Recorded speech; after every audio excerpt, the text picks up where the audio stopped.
Уважаемые участники Петербургского международного экономического форума, просим вас занять свои места, отключить мобильные телефоны и вспышки фотокамер. Пленарное заседание начнется через несколько минут.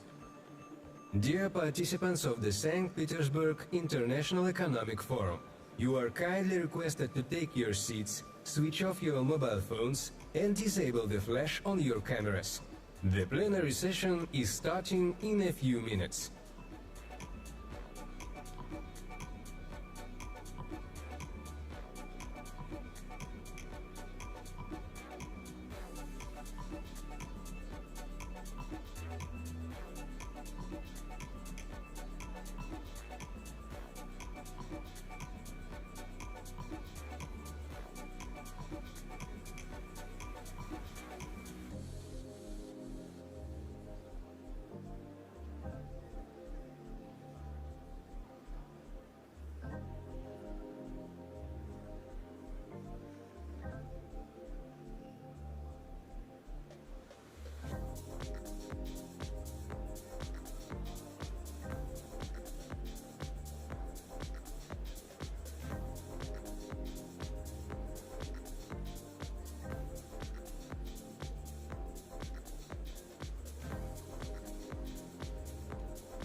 Английский язык. Понятно? Понятно.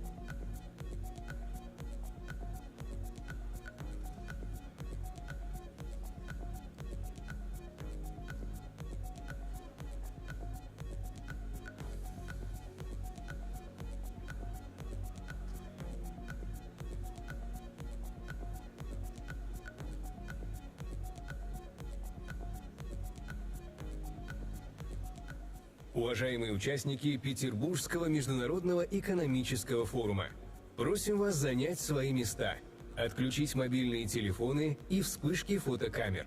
Пленарное заседание начинается. Dear participants of the St. Petersburg International Economic Forum, you are kindly requested to take your seats, switch off your mobile phones and disable the flash on your cameras.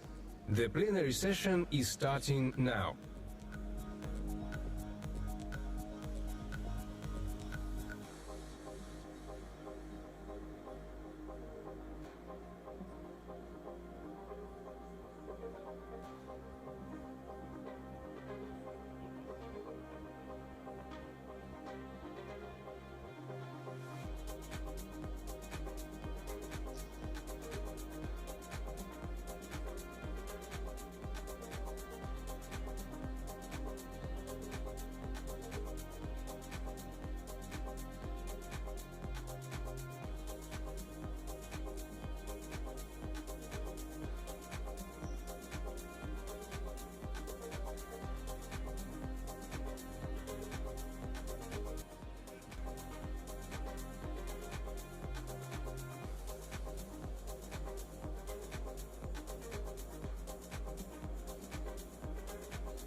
Уважаемые участники Петербургского международного экономического форума, просим вас занять свои места, отключить мобильные телефоны и вспышки фотокамер. Пленарное заседание начинается. Dear participants of the St. Petersburg International Economic Forum, you are kindly requested to take your seats, switch off your mobile phones, and disable the flash on your cameras. The plenary session is starting now.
Уважаемые участники Петербургского международного экономического форума, просим вас занять свои места, отключить мобильные телефоны и вспышки фотокамер. Пленарное заседание начинается. Dear participants of the St. Petersburg International Economic Forum, you are kindly requested to take your seats, switch off your mobile phones, and disable the flash on your cameras. The plenary session is starting now.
История нелинейна.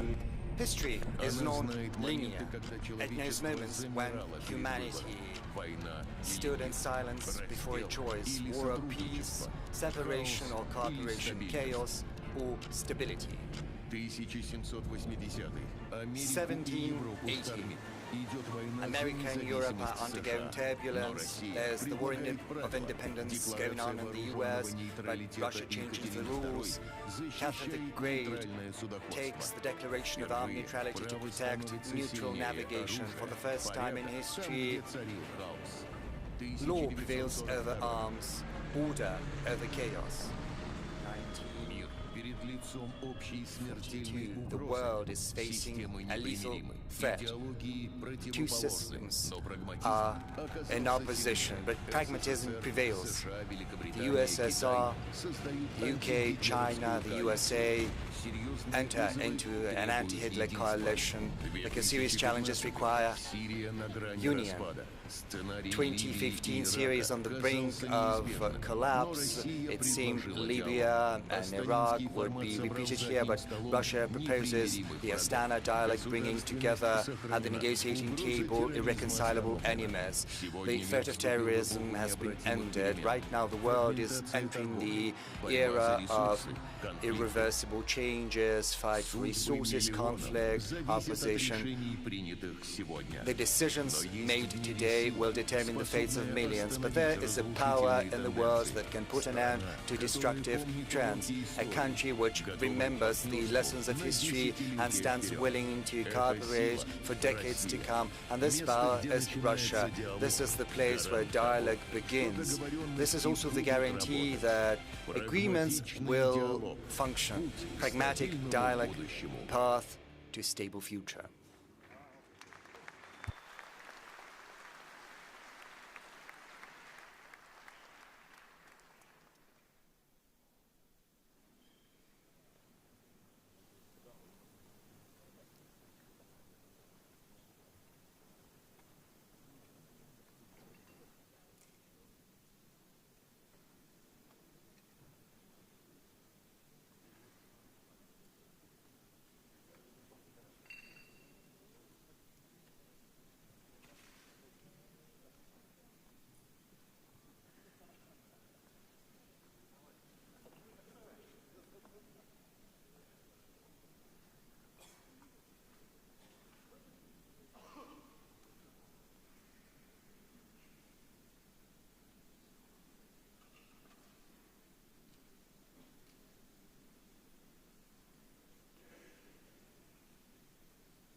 Ladies, gentlemen, President of the Russian Federation, Vladimir Putin,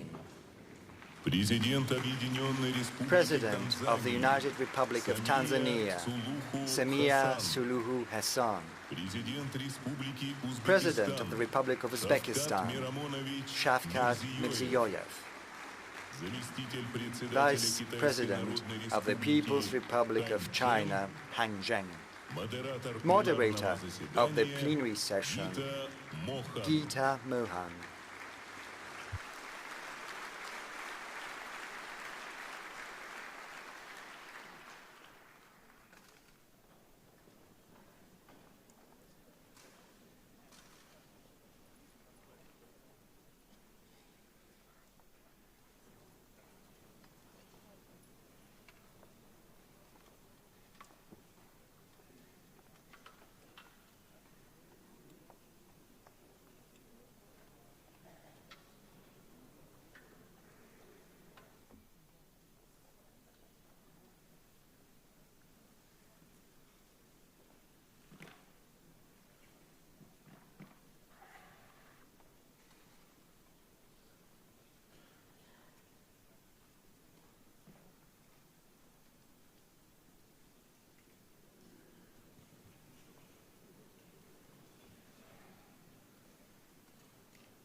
Namaskar, Namaste, Здравствуйте.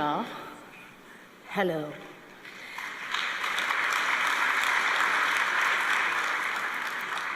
Excellencies, distinguished guests, and friends, it is a privilege to welcome you to this very important conversation at a time when the world is clearly standing at an inflection point.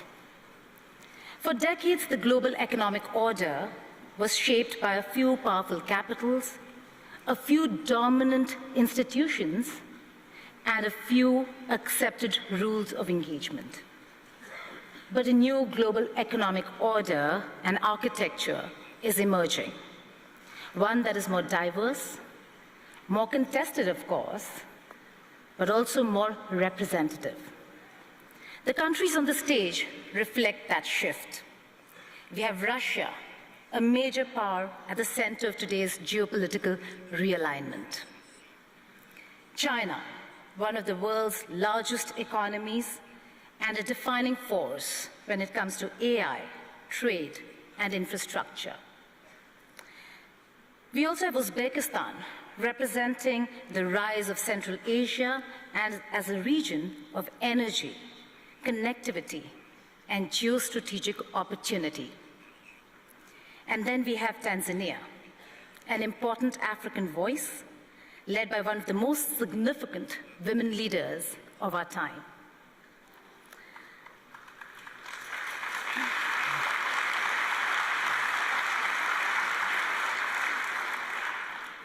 And of course, since the moderator is from India, we can say the stage also has a little bit of Indian spice, a little bit of balance, and just enough to keep everyone comfortable. The question before us is simple but profound. Are we witnessing only a redistribution of power, or are we witnessing the birth of a fairer world order?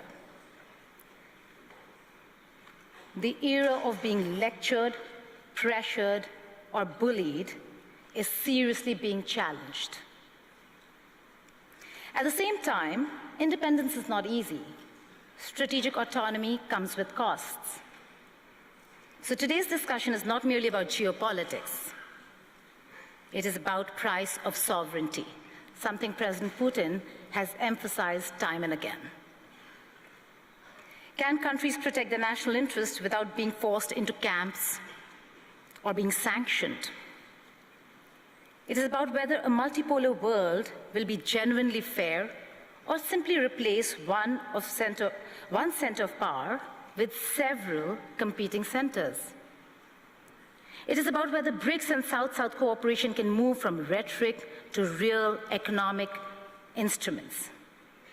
It is about whether alternative payment systems, new trade corridors, energy partnerships, and technology cooperation can give the Global South true agency.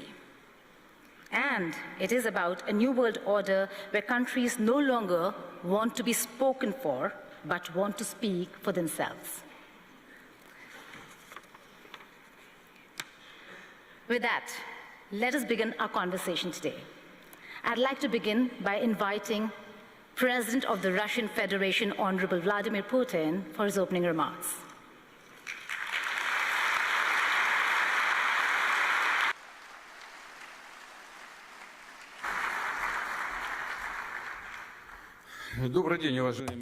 Good afternoon, ladies, gentlemen, President Mirziyoyev, President Samia Suluhu Hassan, Vice President Zheng, ladies, gentlemen, it is an immense pleasure to see this august assembly, this room packed with people. President Mirziyoyev and I have just exchanged our views, and he said the room is packed, which is testimony to the interest caused by the St. Petersburg International Economic Forum. And I would like to welcome all the participants and guests here. Russia and St. Petersburg once again host leaders of companies, businessmen, experts this year from more than 130 countries with a view to building business contacts and creating new contacts. Our moderator has just given us a very high bar to which we should rise up, and I'm going to talk about. But before we came here, she said that the atmosphere is very good, and it was thanks to the organizers. So at the outset, I would like to thank the organizers of this forum, everyone who participated in the organization process. Thank you. The unique nature, the attractiveness of SPIEF consists in this possibility of a frank dialogue on issues that are of interest to entrepreneurs, to whole industries and whole countries, and we're always open to those who are interested in working with other countries, those who stand ready to engage in mutually beneficial cooperation on equal footing.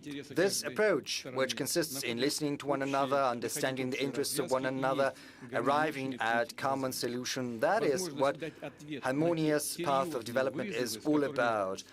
It also implies the opportunity to find solutions to the challenges the modern world is facing. We see that the energy markets are undergoing shocks. We see tensions provoked in certain regions. First and foremost, right now I refer to the Middle East. We see the short-sighted policies pursued by the European bureaucracy, which is accompanied by aggressive rhetoric and leads to further loss of Europe's position in the world economy. Moreover, it undermines regional as well as global security. As a matter of fact, the European elites are provoking chaos, and they are trying to plunge more and more countries into this chaos. These processes, they were not born of their own.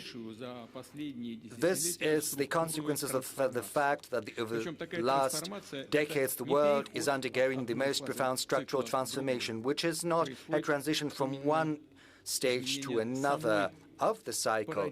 The very paradigm of global development is shifting. What did we have in the past? What I want to draw your attention to is the fact that for decades, global development model was based around a restricted number of financial centers, technological solution, insurance and logistics hubs, rating agencies, as well as reserve currencies.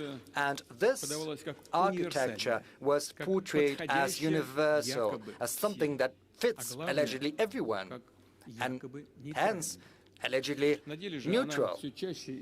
But as a matter of fact, it was increasingly often used as an instrument for political pressure and unfair competition when settlements, technology, logistics, and sometimes even access to information can be switched off in the blink of an eye in order to punish those who choose to act in their own national interests. Basically, this was a deliberately created system of dependence, or system for taking someone else's resources out of them.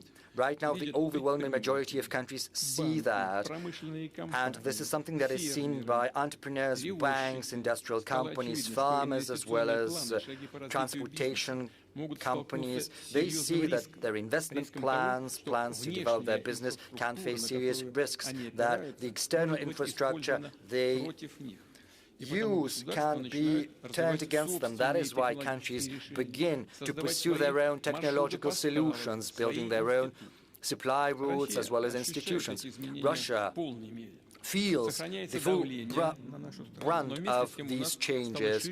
The pressure against our country remains, and yet the space for maneuver is growing. We see new partnerships, new financial and technological solutions. We're exploring more promising markets. Thus, Russia believes that the global changes are not just a threat.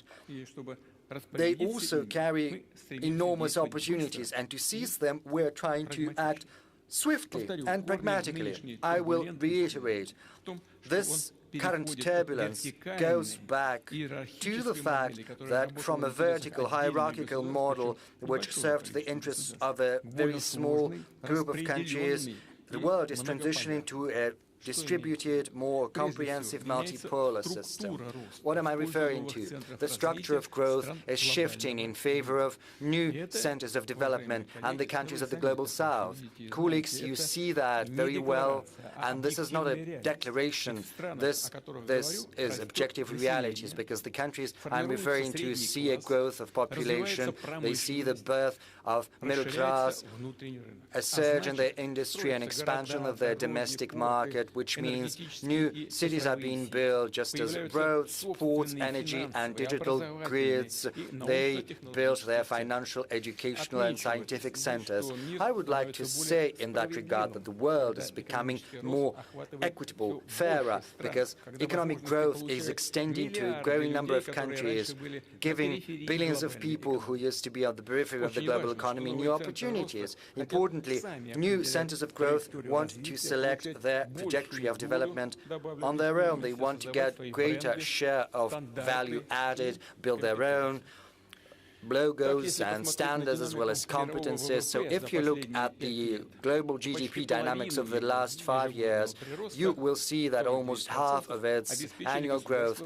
49%, is accounted for by BRICS countries, whereas the contribution of the so-called Group of Seven is estimated at 18%. Just for your information, I can tell you that in 2021-2025, the global economy grew on average by 4.1%, annually 2% accounted for by BRICS and just 0.8% accounted for by the G7. Right now, the share of BRICS and the world GDP based on purchasing power parity stands at 40%, whereas the G7 share is less than 29%. So BRICS has already overtaken the G7. And it did so back in 2020, but this gap is increasing. This gap is expected to grow in favor of BRICS. But what are the sources explaining this process? This is due to the fact that BRICS is going to grow at a steadily greater pace. The pace is greater right now, but this trend is going to persist. The G7 is going to grow at best by 1.1% per year, whereas BRICS nations are going to grow by more than 4%. Colleagues, we are not the ones who say that. This is the World Bank and the IMF that are saying that. International institutions have to state this. Of course, it is more interesting to go there where the development is more dynamic. There is a possibility for building your production and selling your products, and that is why the center of the global trade, as well as the financial system, is going to shift. It is already shifting, and this trend is going to persist. For many years, most flows of trade, capital, and information were going through a handful of Western infrastructure hubs. Even when a good was flowing from one Eurasian country to another Eurasian country, the settlements, logistics, insurance, arbitration were all based on the institutions of third countries, which generated additional costs and created political dependence. Right now, international trade is becoming increasingly efficient. We see growth of supplies without intermediaries. Settlements in national currencies are expanding, new corridors are being set up. In Eurasia, I refer to North-South corridor, Trans-Arctic transportation route, as well as links via the Caspian Sea, Central Asia, the Black Sea, and the Middle East. All of these projects and logistics routes are the emblem of modern development as well as future development. To cite an example and to show that the global trade system ceases to be centered around the West, I can say that over the last 25 years, BRICS' share in the world trade in goods has more than doubled. Last year, BRICS accounted for almost 25% of the world export, and this indicator continues to grow steadily, inexorably, just as intra-BRICS trade is growing, and it has exceeded $1 trillion per annum. A special role is taken on by the connected countries that are linking together markets, technologies, financial flows, and the culture of doing business. And I'm not just referring to simple transit, carrying goods over a certain territory. The most important thing is to ensure trust, logistics, settlements, legal clarity and technological compatibility. And this panel discussion is attended by the President of the Republic of Uzbekistan, whom I would like to welcome once again. I would like to thank you for being here with us on this panel. You are at the helm of the country, which is one of the centers of economic growth. Uzbekistan's population is growing rapidly. It is pursuing industrial plans, improving its agricultural as well as energy potential. Its domestic market is growing too. At the same time, Uzbekistan acts as an important link between Russia, Central Asia, South Asia, China, and the Middle East. When your individual development is harmoniously complemented by advantages of links to other centers of multipolar world, well, these examples are going to be increasingly numerous, and this fully applies to another guest of ours from Tanzania. Once again, welcome, Madam President. Tanzania plays a similar role in East Africa. There's another important trend I would like to point out. The global trade architecture is drifting away from its original principles of the World Trade Organization. Starting from the beginning of the 21st century, the number of bilateral, regional, as well as mega-regional trade arrangements has more than quadrupled. Why is this happening? The erosion of the World Trade Organization was set off by the very authors of these organizations, the Western nations to be more precise. When it benefited them, they promoted the WTO, they invited other countries to join, but once the West started to lose in this competition, universal common rules for the trade introduced by the WTO lost their interest to them. They became more of a burden, and that is when they turned to unilateral restrictions and so-called sanctions, and thus the Western countries basically switched off the WTO mechanisms, undermining trust in them. And once there is no trust, the institution can no longer function properly, and that means the businesses, the countries will have to find another solution, and they are doing that in the form of bilateral as well as multilateral trade arrangements. I said that before, sanctions and basically the theft of Russia's international reserves has had an irreversible effect on the positions of the world currencies, namely the US dollar and euro. This is an evident fact we have to recognize. Right now, all countries without exception, and I would like to underscore that, just as Russia can instantaneously lose access to their legitimate assets denominated in USD or euro, they can also lose access to the Western financial and payment infrastructure. You and we understand that this is all about unfair competition. There can be different pretexts to start that, and they will always find something. In our case, this is the conflict in Ukraine. This can also be the conflict in the Middle East, conflicts in Africa, or the attitude towards the LGBT community. You can find fault with anything, but the basic rationale is basically unfair competition. Another thing that undermines trust in the West is the deplorable state of their public finance. I refer to high public debt and high budget deficit. The Eurozone public debt rose to 81.7% of the GDP in 2025. The worst indicators, well, they are in Greece 146, Italy 137, France 115, Belgium 108%, whereas in Russia it's 16.4% only of the GDP. Well, it's floating a little bit. Yesterday I spoke about that, meeting the heads of information agencies, news agencies. Some experts say it's 15.8, but you know, the figures are incomparable. The deficit of the Euro budget in 2021 stands at 3.1% of the GDP. Poland has a maximum deficit of 7.3%. Belgium has a deficit of 5.2%. France, the deficit of 5.1%. The US has 5.9%, whereas in Russia the budget deficit is 2.6%. Maybe by the end of the year it will have risen a little bit, but still it will be inferior to the budget deficit in other advanced economies.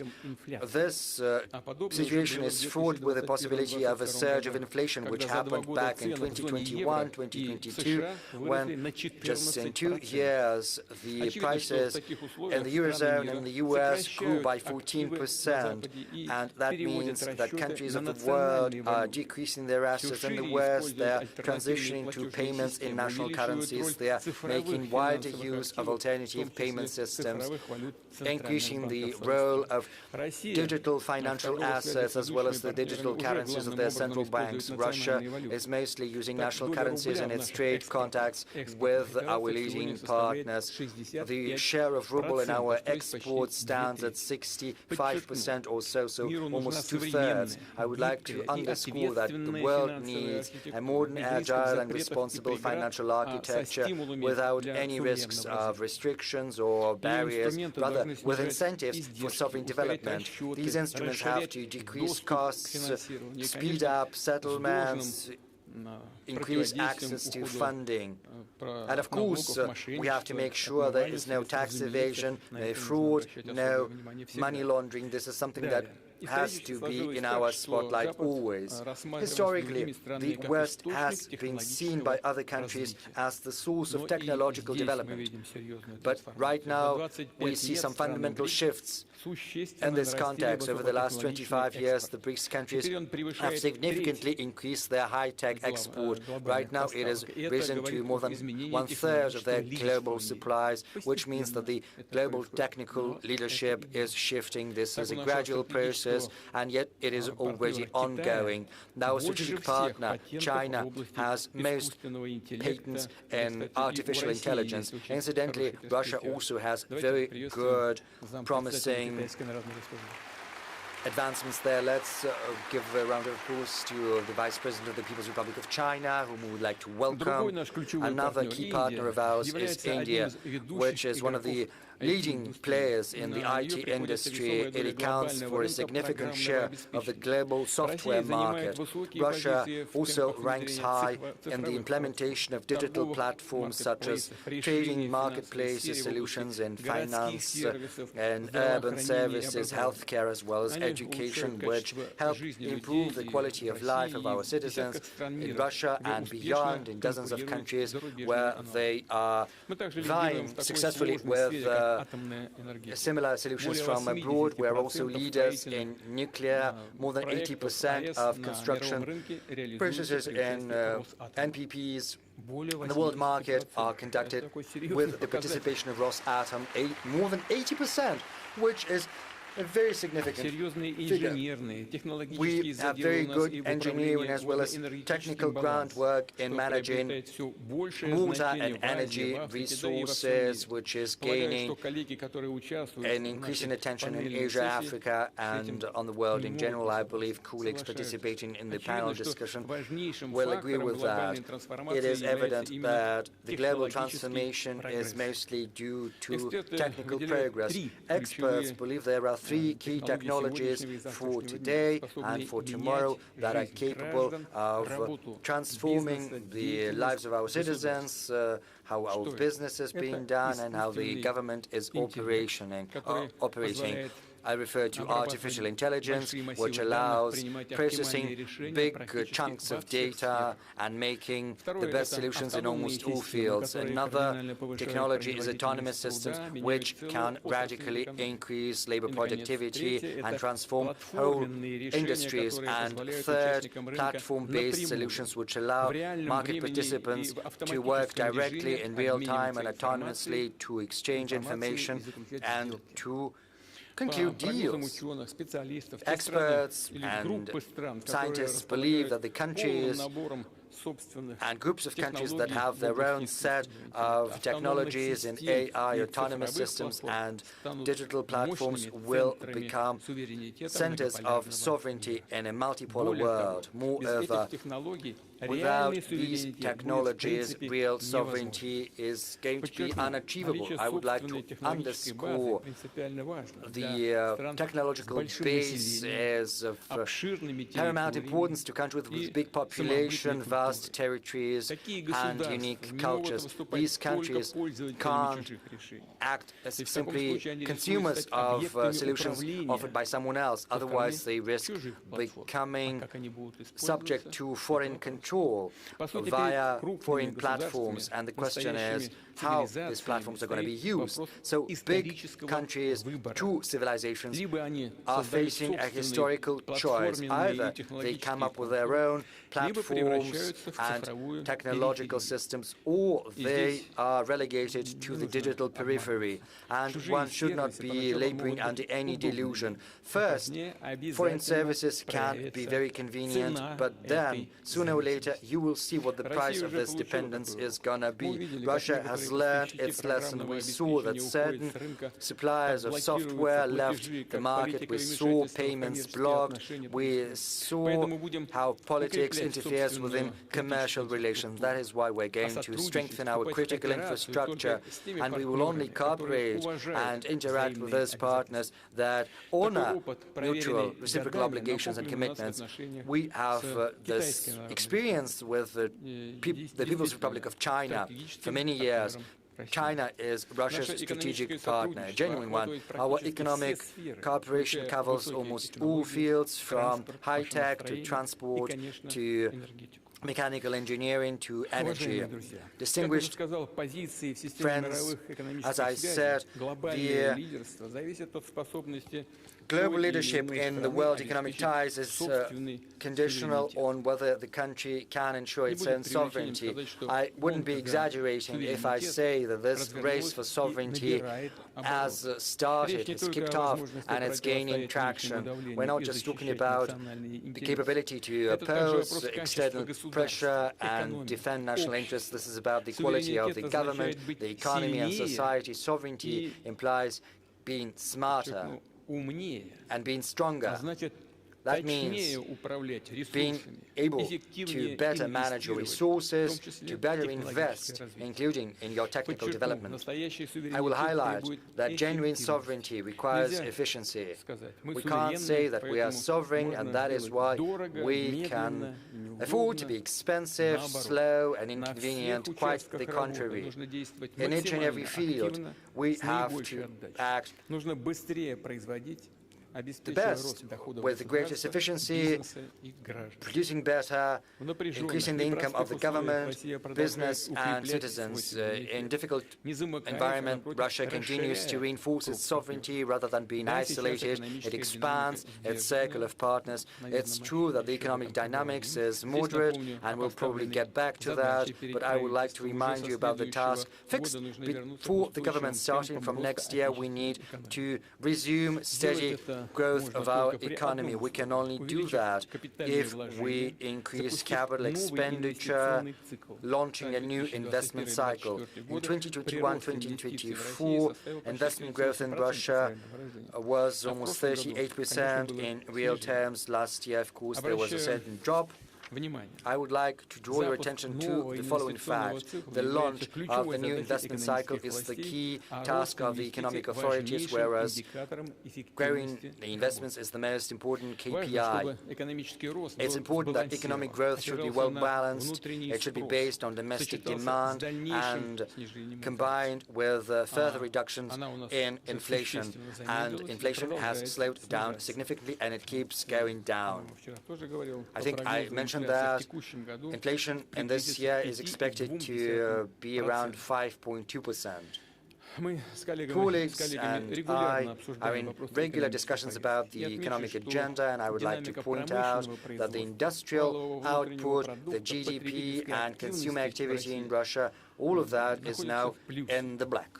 In April, industrial production in Russia grew despite all the problems that we have been facing.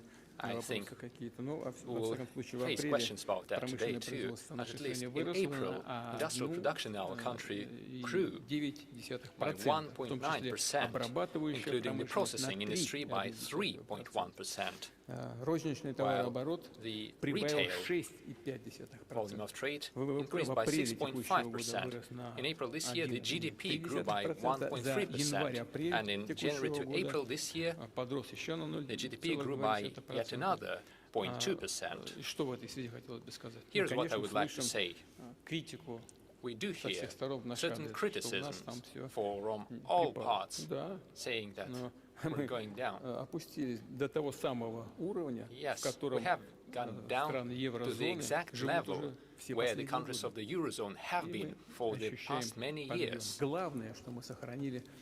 The most important factor is that we have preserved the foundations of our macroeconomic policy, and I am sure that we will keep moving forward and upwards, and we must reinforce these trends. And the positions, the standing of our country in the world and our sovereignty must become ever stronger.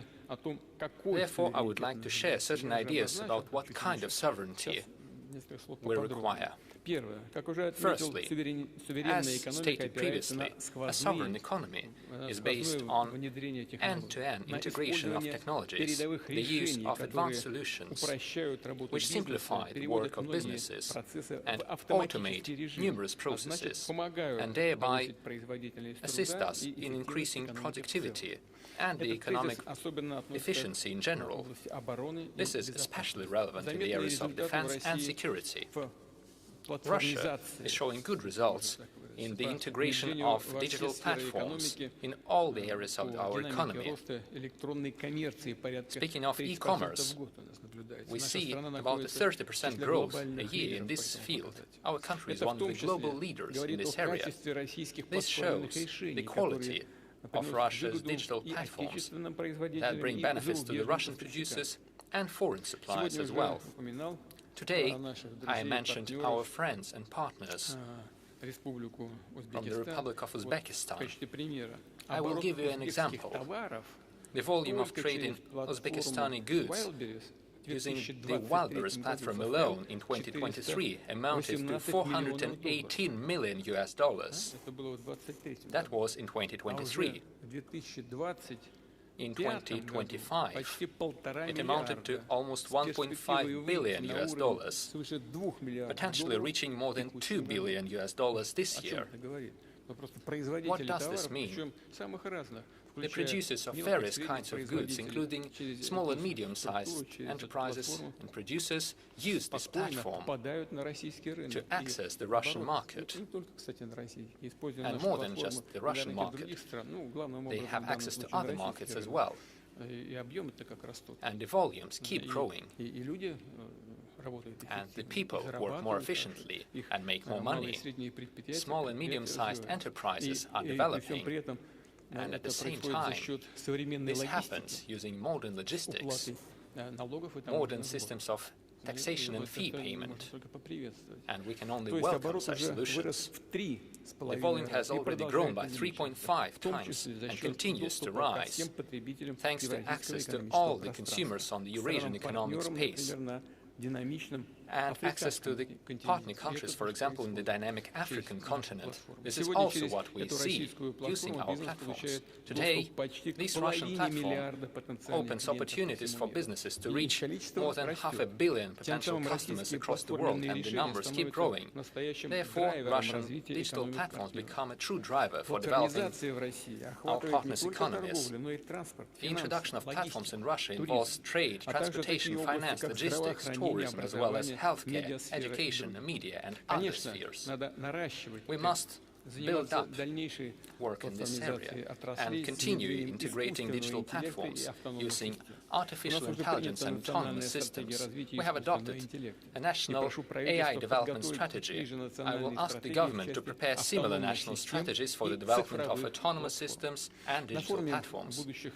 At the Future Technologies Forum, which will take place in the beginning of next year, I suggest discussing the development of ecosystems of digital platforms in the economy. I will ask the relevant interministerial work group under the presidential administration to support the preparation for this forum. The second point I would like to make. Today and in the future, the sovereignty of the country is defined by people, their knowledge, their professionalism, their capacity of learning new technologies, creating new advanced goods, services, and entire niches in the market. These professional skills must be well paid. Only in case we ensure high quality of living and high salaries, our country shall be competitive and successful from the demographic standpoint. With our strong professionals who are ensured of their professional future and their careers, Russia has one of the lowest unemployment rates among all the industrially developed countries. It currently stands at about 2.2% of the economically active population. This is a very good figure compared to other developed states. To compare, I could say that Japan is close to us with 2.5% unemployment rate, India with 4.2%, the United States at 4.2%, and the Eurozone at 5.9% of unemployment. Over the past 5 years, salaries in the Russian economy have grown in real terms by more than 30%. I am talking about real terms, minus inflation. The rates are definitely high. Let me underline that further stable growth of salaries shall be linked primarily with increased productivity, as well as efficient organization of production based on modern technological solutions and our strong school of engineering. There is another matter related to labor mobility, when specialists can find more advanced and highly paid jobs at a new enterprise in a different region of the country, where professionals are more demanded and where they may find new industries from the strategic areas that create goods with high added value. We know that young people are the most mobile ones, those who have just graduated or are about to graduate from universities and schools. In order to ensure their professional start in the career, we agreed to legalize and create a legal framework for internships, defining the obligations of the employers and labor guarantees for the employees. We also agreed to modernize the student contract and to adapt it to modern conditions. I know that amendments to the labor code have been prepared. I will ask the government and the State Duma to accelerate their adoption. Third point, it is obvious that sovereignty of a country as large as Russia is not just defined by the capital or a few major industrial centers. Each region must attract investments, create high-quality jobs, develop their industries and their urban environments. Our platform shows different exhibition stands where the regions of the Russian Federation show their benefits, their successes and their future plans. They organize talks with investors, with companies wishing to reach their markets. I'm sure that the members of our panel's discussions and the guests have already seen the diversity of the Russian regions and had an opportunity to take a look at the exhibition. As per tradition, during the forum, we take stock of the national rating of the investment climate in various regions of Russia. The first place this year was given to Moscow, the republics of Tatarstan and Bashkortostan, the regions of Nizhny Novgorod and Moscow. For the first time, St. Petersburg and the region of Sakhalin were among the top regions in investment climate. The regions showing the best dynamics are the Antimansy and Yamal-Nenetsk autonomous regions, the regions of Omsk, Vladimir, Volgograd, as well as Krasnodar and Primorye. I congratulate our colleagues on achieving such good results.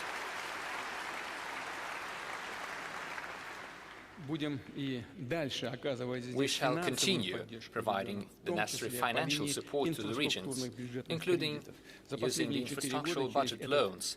Over the past 4 years, this tool has been used to allocate over 1 trillion rubles to the regions. Up to 2030, we're expecting to send another 750 billion rubles. At the same time, we cancelled the debts of the regions on budgetary loans. Over the past 2 years, this amounted to almost 440 billion rubles, and this year we will postpone the payment of such debts by over 100 billion rubles. The regions may allocate these funds for development projects. Let me add that starting this year, the national rating of the investment climate takes into account another area. I am talking about the reduction of the investment construction cycle on the cultural heritage side. Old houses, mansions, buildings. The priority is to repair them, to renovate them, make them available for visits by the citizens. This is especially relevant for the cities of central Russia, for our tourist points of attraction, including those on the world-renowned route of the Golden Ring. Let me take note of successful work on cultural heritage sites in the regions of Yaroslavl, Nizhny Novgorod, Lipetsk and Novgorod, as well as the Republic of Tatarstan. I hope that other regions will follow their example. Speaking of the restoration of cultural heritage sites and speaking of development of the regions of our country, it is important to use the capacity of our business partners, major enterprises playing a defining role in the economies of certain regions. A decision has been taken to prepare mechanisms for the involvement of such enterprises in the construction sphere, in the construction of social infrastructure, kindergartens, schools, hospitals and clinics. I will ask them to finish this work in the shortest terms. We have agreed that major state companies and corporations shall move from Moscow to the regions in order to decrease the load on Moscow and give a new push to the development of businesses in the regions, to increase their revenues and to create new jobs. Mr. Sobyanin, this wouldn't hurt Moscow, I believe. We have positive examples of such relocations of major enterprises, like the Roshydro Company and PSB Bank. The United Engine Construction Corporation has also taken similar decisions. The Russian railroad company is finalizing such steps, and other railroad construction companies are also considering such decisions. I understand the difficulties related to the relocation of companies, but we need to be more active in such efforts. Furthermore, modern entrepreneurship is not only about business development. This is a truly creative work, which creates a more comfortable urban environment and entire new cities which are comfortable and attractive for life. We have such examples. I believe it is important to support initiatives of private investors, to give them more creative freedom, using new economic and constructive solutions, to connect high-tech investments, tourism, culture, creative solutions and local identity as part of the the special legal regime. We also need to consider the possibility of collective investment into urban environment projects. I'm talking about the mechanisms that would allow the citizens to be directly involved in the development of their own region or their village, to invest into the improvement of the places where they live. I asked the government, together with the Institutes of Development and the Strategic Initiative Agency, to establish the legal framework for that. The next point, a strong sovereign dynamic economy means more private initiatives. It is the entrepreneurs and companies who establish new market niches, produce new goods and services, and stimulate employment. To ensure high business activity, we need predictability and stability of the investment climate. Business shall clearly understand the taxation system, the tariffs, the regulations, the measures and mechanisms of support by the state. In general, they must understand the working conditions for years to come. We have already fine-tuned the taxation system, and we have created the system of supporting investments at the federal and regional level. We cooperate with the business community, and we have prepared a national model of target conditions for doing business. I'm talking about specific steps to simplify registration of companies and for filing financial and taxation reports. We shall continue such work, making it more comfortable to connect companies to the infrastructure, to improve the efficiency of law application and so on. Let me emphasize that the national model must bring tangible results for businesses and for entrepreneurs. I will say a couple of words about the systemic work with small and medium-sized enterprises. We have done a lot to make sure that the young entrepreneurs can easily start a new business, start their production and provide highly demanded services for the population. As businesses grow and develop, sometimes there are certain organizational difficulties and additional financial burdens, and not every entrepreneur is ready to deal with them. We must minimize such costs and ensure seamless transition of businesses to a higher category, including using ready-made digital solutions and individual support and assistance. I asked the government, together with the Web Bank and with the business communities, to prepare a concept for a smooth transition for growing businesses, which would encompass all the stages, from self-employment to individual entrepreneurship, and then to an enterprise with all the boons of corporate management. And we must take into account the transition of the economy to greater use of digital platforms. Let me point out the following. This topic has been in the center of discussions, as I know. Starting from this year, the revenue threshold for the application of simplified taxation system has been reduced. It currently sits at 20 million rubles, going down next year to 15 million rubles, and down to 10 million in another year. We have discussed this issue with the business community in great detail, as well as with the chair of the government of the Russian Federation. I believe it is possible to postpone the further reductions of the threshold of revenue.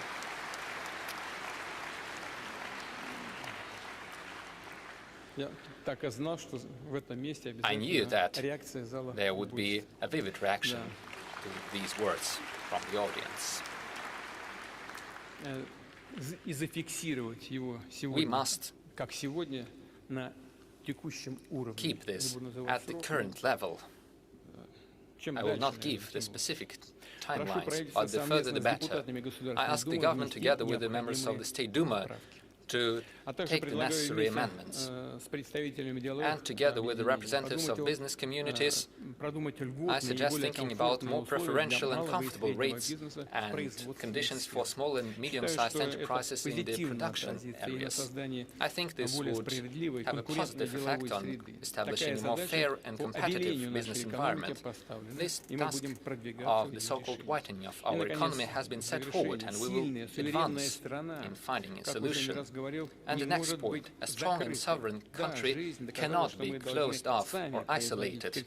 Life has proven that we must produce critically important produce and goods. We must reinforce the infrastructure that has the highest importance for state security, for entrepreneurs, and for improving the quality of life. At the same time, we must build up links with our foreign partners, establish cooperation, advance transborder projects.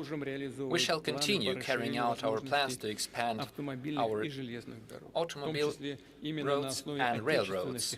Using Russian technologies, we shall develop the network of high-speed railroads.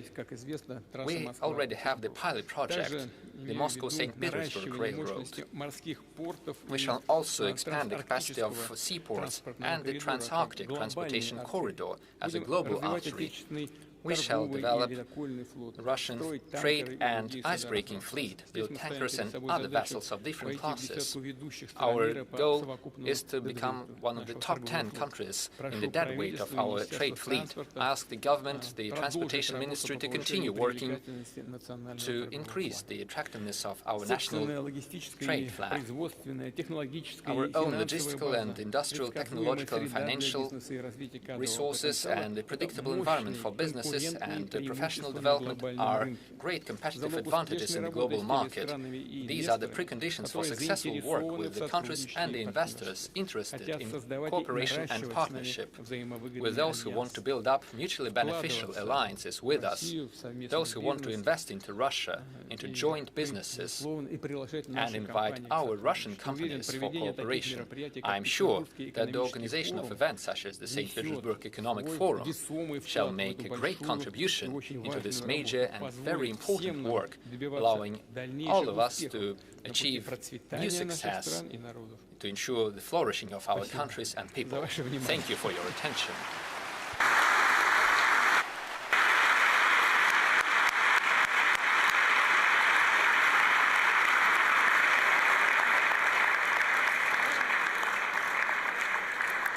Thank you so much, President, sir, for setting the tone and tenor of the conversation that we'll be having. But before we go further, let me invite the President of the Republic of Uzbekistan, Honorable Shavkat Mirziyoyev. Thank you so much, sir. Please.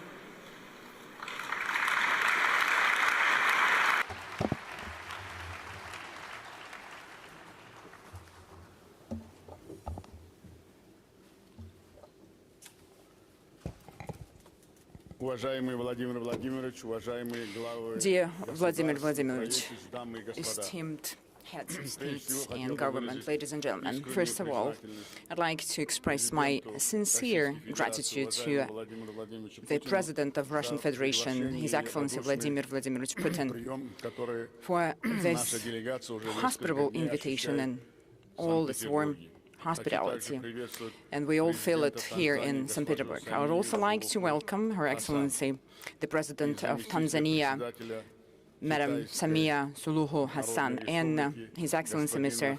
Zheng, the Vice President of the People's Republic of China. It is a great honor for me to participate in the St. Petersburg International Economic Forum, which over the course of its 30-year history has become one of the most prestigious and sought-after platforms for discussing the key matters on the global agenda.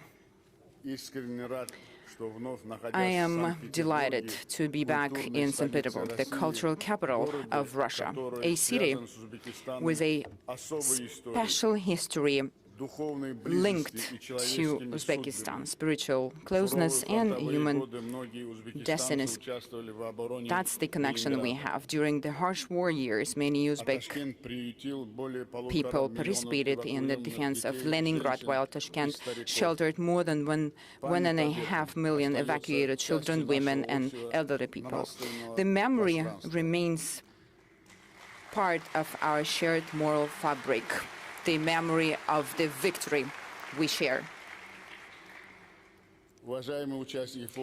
Dear forum participants, today, right here on the banks of the Neva River, We remember, we recall the past, we reflect on the past, and we're also discussing the future and the new architecture of the global economy. Just now, Vladimir Vladimirovich has brought our attention to that. That's what we feel, that's the new architecture of global economy. There is transformation going through the whole world. Transportation routes are changing, new supply chains are being formed, modern technological platforms are emerging, and artificial intelligence is being deployed all over the industries. Fundamental rethinking, reassessment of energy, food and digital security is taking place. Competition is increasingly evident not only in the struggle for markets and natural resources, but also is shifting into the realm of technology, algorithms, logistics, and infrastructure. Amidst the turbulence in the global economy, states and regions that play a consolidating role, and I'd like to emphasize in particular consolidating role, and they are there to establish a proper area for cooperation, sustainability, and mutual benefit. Uzbekistan for millennia has been the heart of the Great Silk Road. Through Samarkand, through Bukhara and Tashkent, not only goods has been passed through that route, ideas and knowledge, culture and religion traditions also were intermingled. So that's why the openness has never been a choice for us, but a vital necessity and civilization code. Now it is taking a new content. Uzbekistan and Central Asia as a whole are emerging as an independent center for economic growth. Here, the transportation, technological, and demographic frames are there, and that's the future coverage. The crossroads of the main lines of communication between North and South, West and East is taking shape here. To firmly secure this growing trend, we urgently need connectivity of a completely new level. This involves not only linking traditional transport, logistics, and energy corridors, but also integrating digital payment and industrial infrastructure. A strong, consolidated, economically interconnected, open, and sustainable Central Asia would serve the strategic interests of all our partners. Ladies and gentlemen, Russia for Uzbekistan is more than just a regional neighbor. It is our time-tested strategic partner and ally.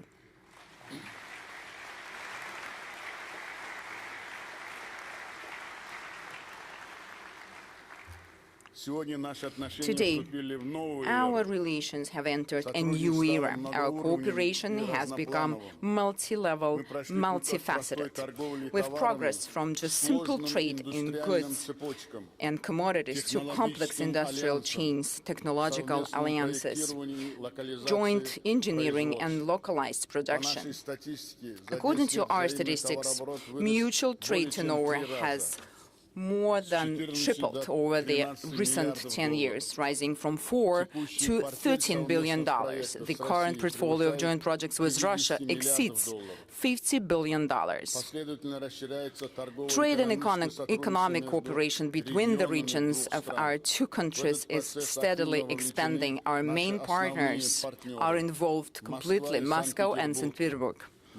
The Moscow and Leningrad regions, Tatarstan and Bashkortostan, the Krasnoyarsk and Perm Krai, and those are actively involved in the processes, which are also representing other Russian regions. The value of the interregional projects that they are implementing amount $5 billion with an additional investment package of $5 billion in the pipeline. The cooperation encompasses all key industries, including energy, chemicals, and petrochemicals, mechanical engineering, agriculture, logistics, textile, food industry, industry, and many other sectors. Among these, the joint industrial park in 5 regions of the Republic of Uzbekistan. And that gives strong results for our joint efforts. So the establishment of rail car manufacturing cluster in Tashkent deserves special attention. I'd also like to focus on the energy sector. Through investment projects, including those involving Russian partners, we've increased our electricity production by 1.5 times, from 58 up to 87 billion kilowatt hours. We plan on increasing generation up to 120 billion kilowatts by 2030, 54% of which will come from renewable energy sources. Our capacity will also be enhanced with the commissioning of the first hybrid nuclear power plant in Uzbekistan, with the great involvement of Russian Federation. Well, yesterday you were witnessing, we participated together with His Excellency Mr. Vladimir Putin. We've attended the first concrete pouring ceremony for the construction of the first nuclear power plant. For us, it's a long-term development project.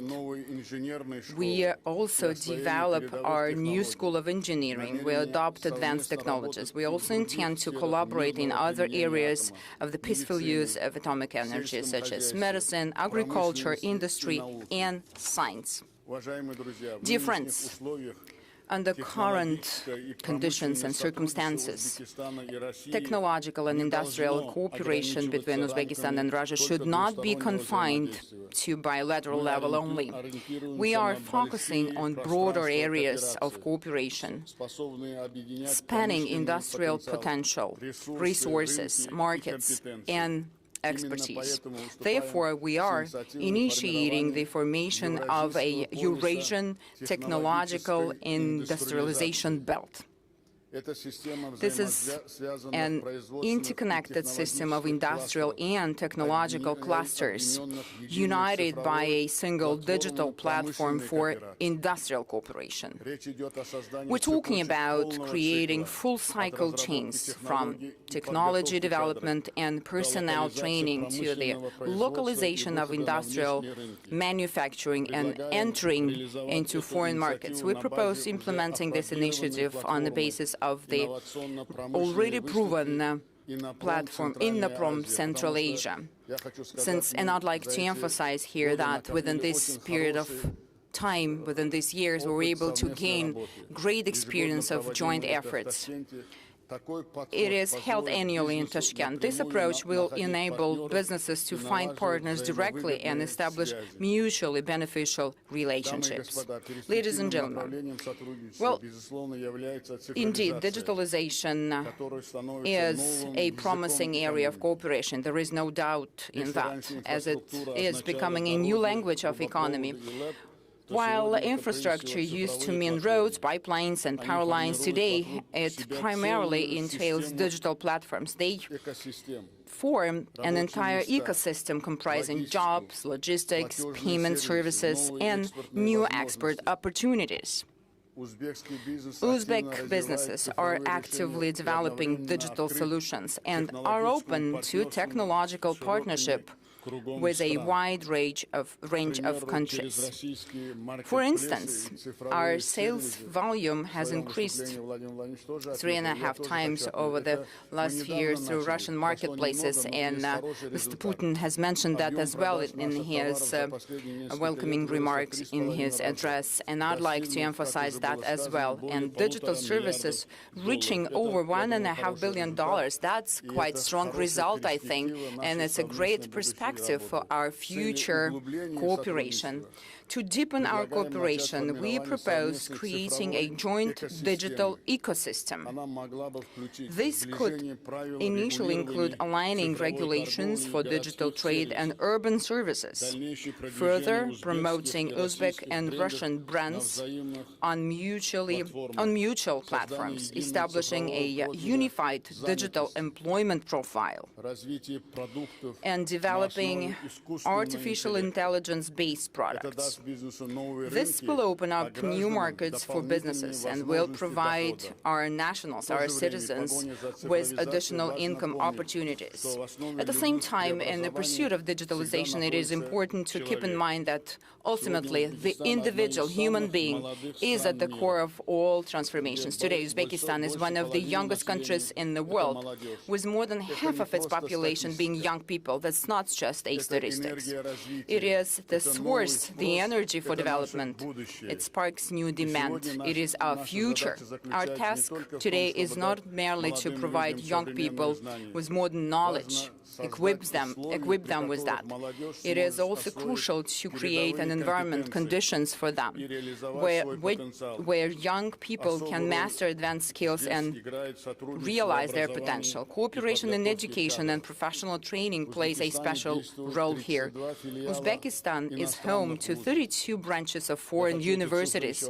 I'd like to repeat this figure. It is important. Together with Vladimir Vladimirovich, we worked together, and there was great support on behalf of Mr. Putin. Out of 32 branches of foreign universities, 15 are from Russian Federation. That's the largest network of Russian universities abroad.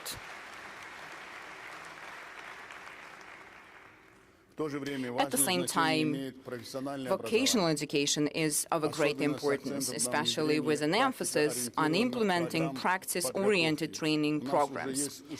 We already have some successful examples, such as launching of the first joint engineering schools in Al-Malik and Tashkent. Online learning services could be an efficient mechanism for cooperation in this area, as they would enable young people, even in the most remote regions, to acquire the necessary knowledge.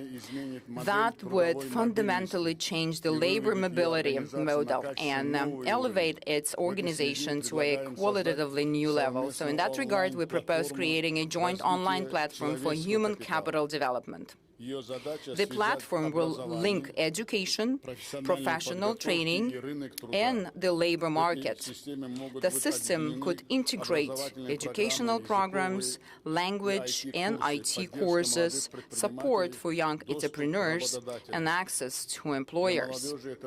For the youth, it will be a clear pathway into new economy. For businesses, it will be a great access to a pool of trained specialists. For universities and colleges, well, they will benefit from connection to real market demand. For Uzbekistan and Russia, it represents a long-term, and that's the most important thing, investment in our most valuable asset, our people. And if Vladimir Vladimirovich would support me on that, we will task our respective ministries to launch such a platform without any delay. Vladimir Vladimirovich, can we do that? And I would like to highlight tourism as a separate humanitarian foundation for our partnership. This industry is best suited to foster the economy of trust. When people come to Uzbekistan, they experience not only monuments and cities, but also the culture, hospitality, the business environment, and business opportunities. In 2025, we hosted nearly 1 million Russian visitors, and we are ready to welcome even more this year.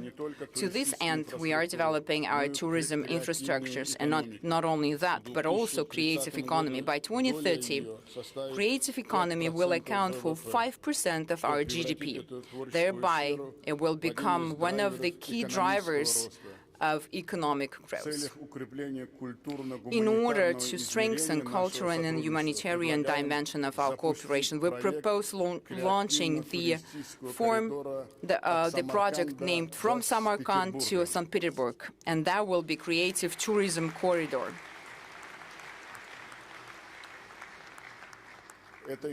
This initiative involves organizing joint art and film festivals, museum exhibitions, culinary weeks, and musical events. Yesterday, Uzbekistan cultural and artistic projects were launched at the Mariinsky Theater and the State Hermitage Museum. Dear participants of the forum, the year 2026 holds special significance for our country. We are approaching a landmark milestone in our systemic reforms. A decade ago, we embarked on the construction of a new Uzbekistan based on openness, inclusivity and pragmatism. Over these years, we've established a strong foundation for long-term growth, including a favorable business environment, a stable industrial base and new infrastructure. Our economy has grown. In 2016, our economy was only $50 billion. Now, within this period of time, up to the end of 2025, it has increased up to $147 billion. And we forecast growth of over 8% this year. During the period of reforms, we've attracted more than $150 billion in foreign investment and launched thousands of modern enterprises. Export of commodities and services have almost tripled.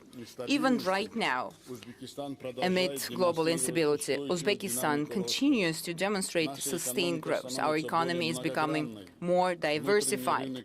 The domestic market is expanding, and the demand is growing for modern technologies, infrastructure, and high-quality jobs. One of Uzbekistan's key strengths is its young, vibrant, and rapidly growing population. This provides a long-term foundation for the development of entrepreneurship, technology, services, and industry.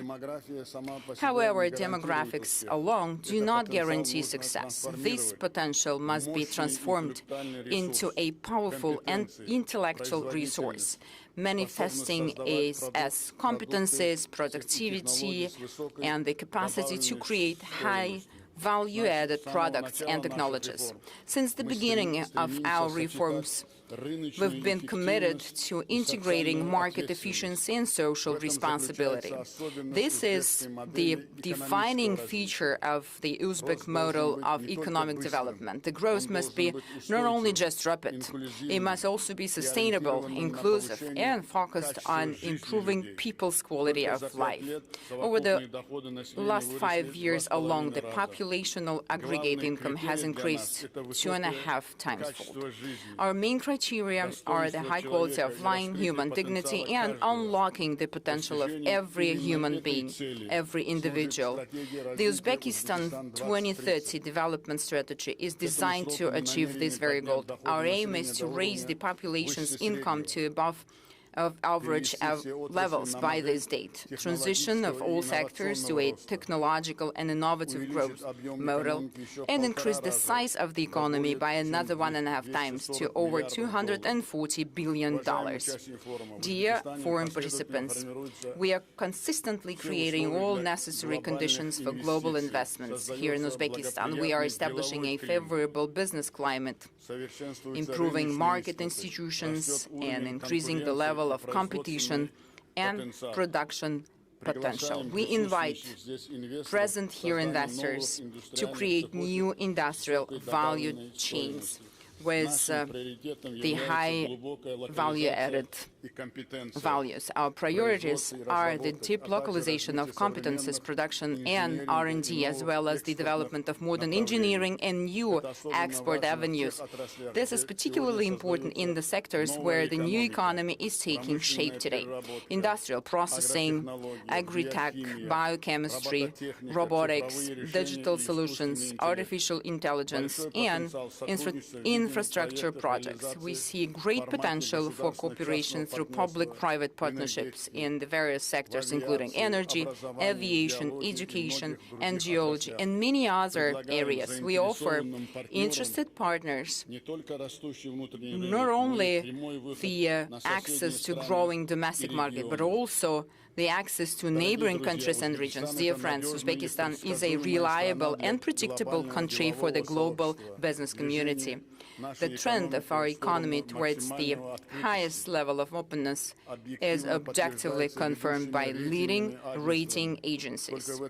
This year alone, our country has risen has risen another 14 places in the index of economic freedom. In recent years, we've placed $16 billion worth of sovereign and corporate bonds on international markets. Last month, the London Stock Exchange hosted the initial public offering of shares of the National Investment Fund of Uzbekistan that consolidates the assets of our major state-owned companies in order to further develop the capital market and create a sustainable financial and investment platform that operates according to the best standards. We've started to set up the Tashkent International Financial Center. The center's special legal and tax regime will provide investors with convenient tools and reliable guarantees for conducting business. Taking this opportunity, I would like to invite all of you to the Tashkent International Investment Forum, which will be held on June 16 through June 18, and that will provide an opportunity to gain first-hand experience of the opportunities and prospects of new Uzbekistan. Ladies and gentlemen, the theme of this year's forum, the motto of that, is quite symbolic. It's Pragmatic Dialogue, the path to a stable future. Indeed, open and respectful dialogue has become the main prerequisite for sustainable development today. New opportunities arise where there is trust, a willingness to cooperate, and a commitment to finding solutions together. The partnership between Uzbekistan and Russia is a prime example of this kind of interaction. I'd like to once again express my deepest gratitude to His Excellency Mr. Vladimir Vladimirovich Putin, the President of the Russian Federation, for the invitation to this major international forum and the opportunity to present the development priorities of New Uzbekistan. In conclusion, I wish all the participants productive work and meaningful exchange of views. Thank you for your attention. Ladies and gentlemen, that's the President of the Republic of Uzbekistan. I'd now like to invite the President of the United Republic of Tanzania, Honorable Samia Suluhu Hassan. Madam President, the floor is yours.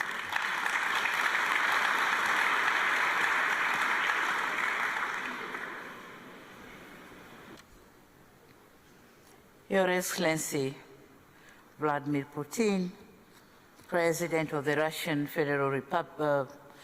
Federation, and our gracious host, Your Excellency Shavkat Mirziyoyev, President of the Republic of Uzbekistan, Your Excellency Zheng, Vice President of the People's Republic of China, honorable ministers and heads of delegations, distinguished captains of the industry, scholars and friends of Africa, ladies and gentlemen.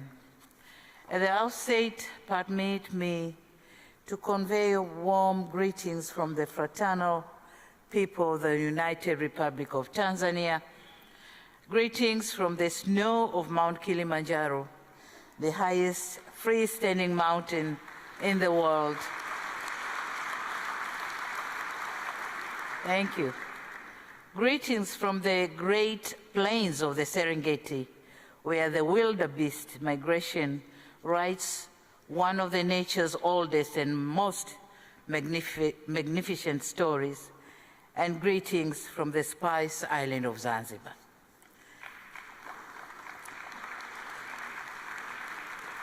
It is a profound honor to stand before you before this distinguished plenary, a stage that for over 29 editions have become one of the world's most significant platforms for candid economic conversations. I sincerely reiterate my profound appreciation to our host, His Excellency President Putin, and the people of the Russian Federation for the warm hospitality extended to me and my delegation since our arrival in this magnificent country. Excellencies, as you may be aware, Tanzania and Russia share a long-standing partnership that spanned more than 6 decades. In December this year, our two countries will commemorate 65 years of diplomatic relations. Certainly, we do not take this milestone for granted. We treat it as an enduring testament of strong commitment to a mutually beneficial partnership that seeks to uplift the lives of our people. Excellencies, Tanzania is one of the fastest growing economies in Africa. Our economic growth currently stands at 6% and projected to expand to 6.3% by the end of this year. The goal is to attain an upper middle income economy status with a per capita income of around 7,000 United States dollar, in line with the Tanzania Vision 2050. In order to achieve this goal, we are building three pillars at once. We are prioritizing construction of transport infrastructure, including the Standard Gauge Railway, with plans to connect the Dar es Salaam port to the land-linked countries of Rwanda, Burundi, and the Eastern Democratic Republic of Congo. On the same note, the 5-year development plan, 2026-2031, outlines plan to extend the railway networks connecting Tanga port at the north of Tanzania to Musoma port in the Lake Victoria, and this is to facilitate transportation facilities in Lake Victoria to the neighboring countries. The Southern Corridor Railway, which is going to connect Tanzania to Malawi and Mozambique, is another railway project. We have successfully completed the construction of the Julius Nyerere hydropower project, which has added more than 2,000 megawatts to our national grids, planned to generate 8,000 megawatts by 2030 and 70,000 megawatts by 2050 are underway. On the other hand, we joined hands with Uganda in implementing the East African oil pipeline that will transport crude oil through our territories to global markets. Similarly, we are expanding the soft infrastructure by increasing the broadband coverage to more than 95%, also building of more data centers and extending cross-border fiber as part of our national ICT broadband project. This project stretches beyond our borders and connects to the neighboring countries of Kenya, Uganda, Rwanda, Burundi, Zambia, Mozambique, and Malawi, positioning Tanzania as a regional digital hub for land-linked countries. Excellencies, allow me now to narrate a thought that I believe deserves a place in this forum. By 2050, 1 in 4 human beings in this planet will be African. Africa will be the only continent on Earth still adding workers to the global labor force on a large scale. Africa will host 9 of the world's 20 fastest growing economies. Africa's middle class will exceed 1 billion people, and the African Continental Free Trade Area, when fully operational, will constitute the largest single market in the world by population. This is not just a forecast, but an arithmetic. Africa is destined to grow. The question, however, is on what terms, with which partners, and whose model of growth. Africa somehow has chartered, thank you. Africa somehow has chartered its own development model. It is clearly articulated in the African Union's Agenda 2063, operationalized through the African Continental Free Trade Area, the Program for Infrastructure Development in Africa, and the development plans in our regional blocks. To date, talking about of our bilateral relation between Tanzania and Russia.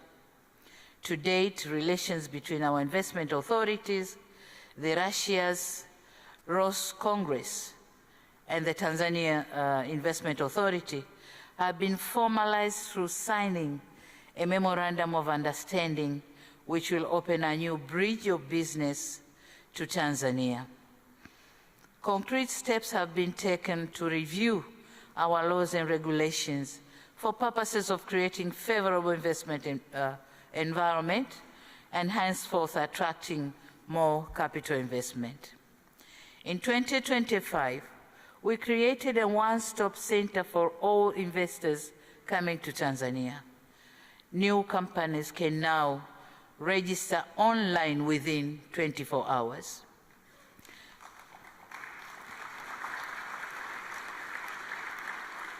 And this has transformed Tanzania into the fastest growing investment destination in Africa, receiving around 12 billion worth of foreign direct investment in 2025 compared to merely 3 billion in 2021.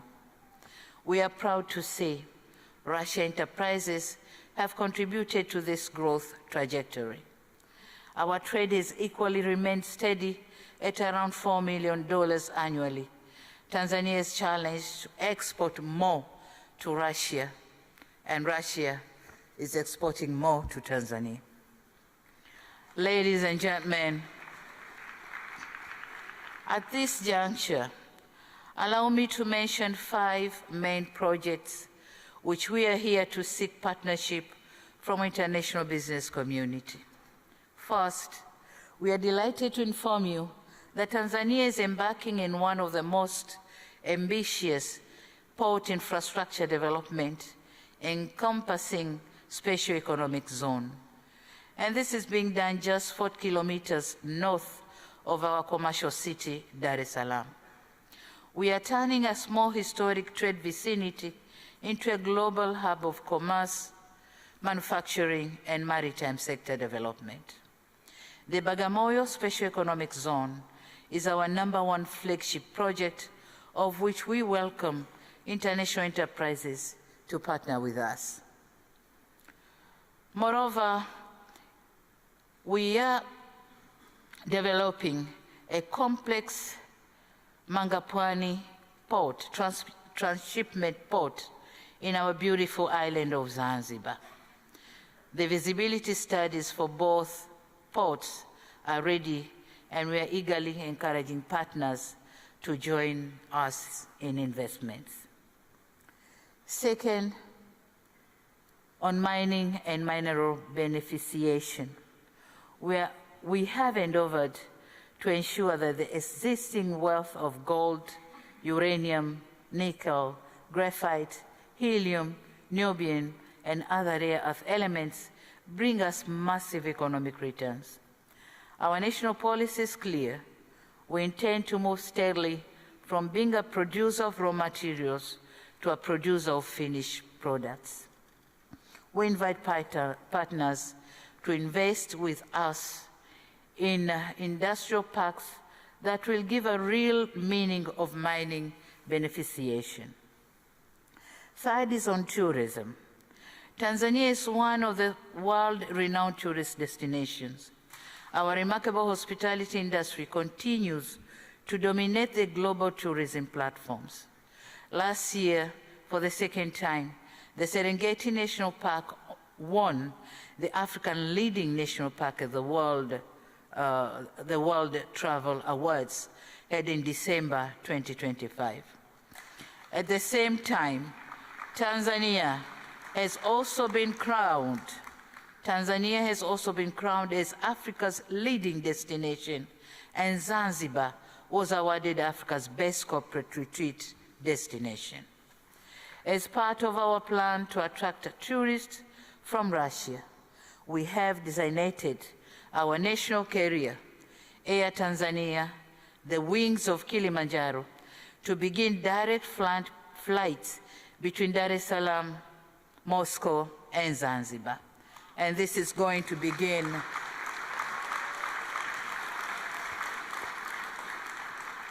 The first flight is expected to be on the 2nd of July this year.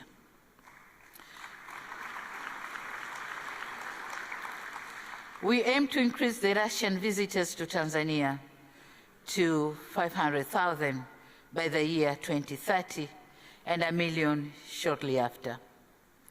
Fourth, as part of efforts to transform the agriculture sector and enhance food security, we have prioritized local fertilizer production to sustain our growing domestic demand.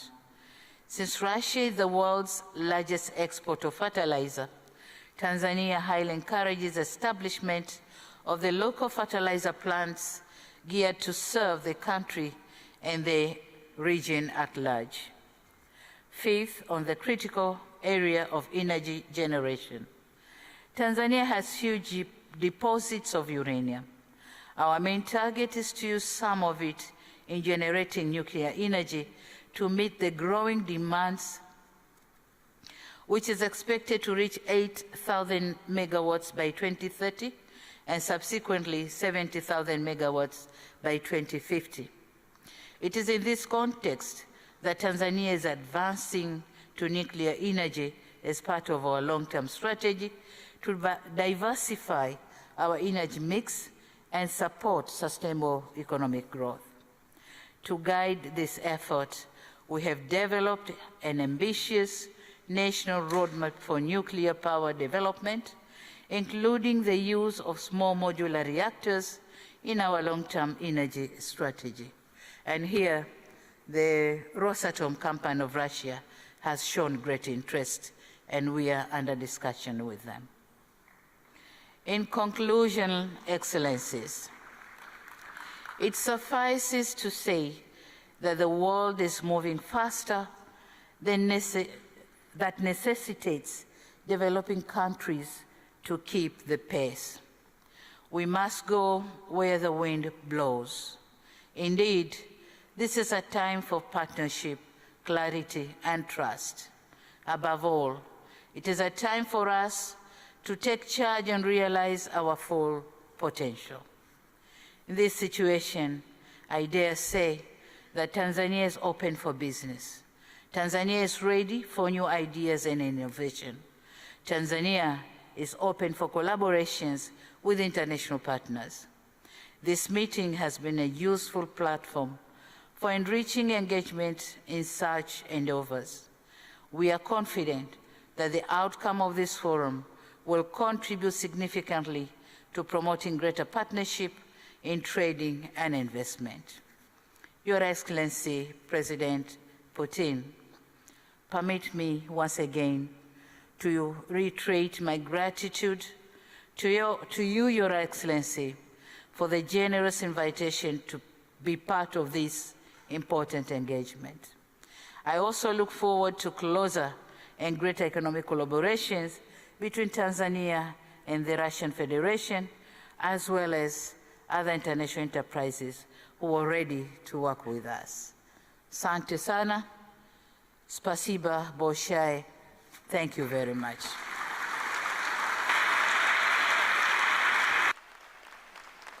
Ladies and gentlemen, that was the President of Tanzania. Tanzania is open for business. With that, I call upon our next speaker, Honorable Vice President of the People's Republic of China, Honorable Hassan.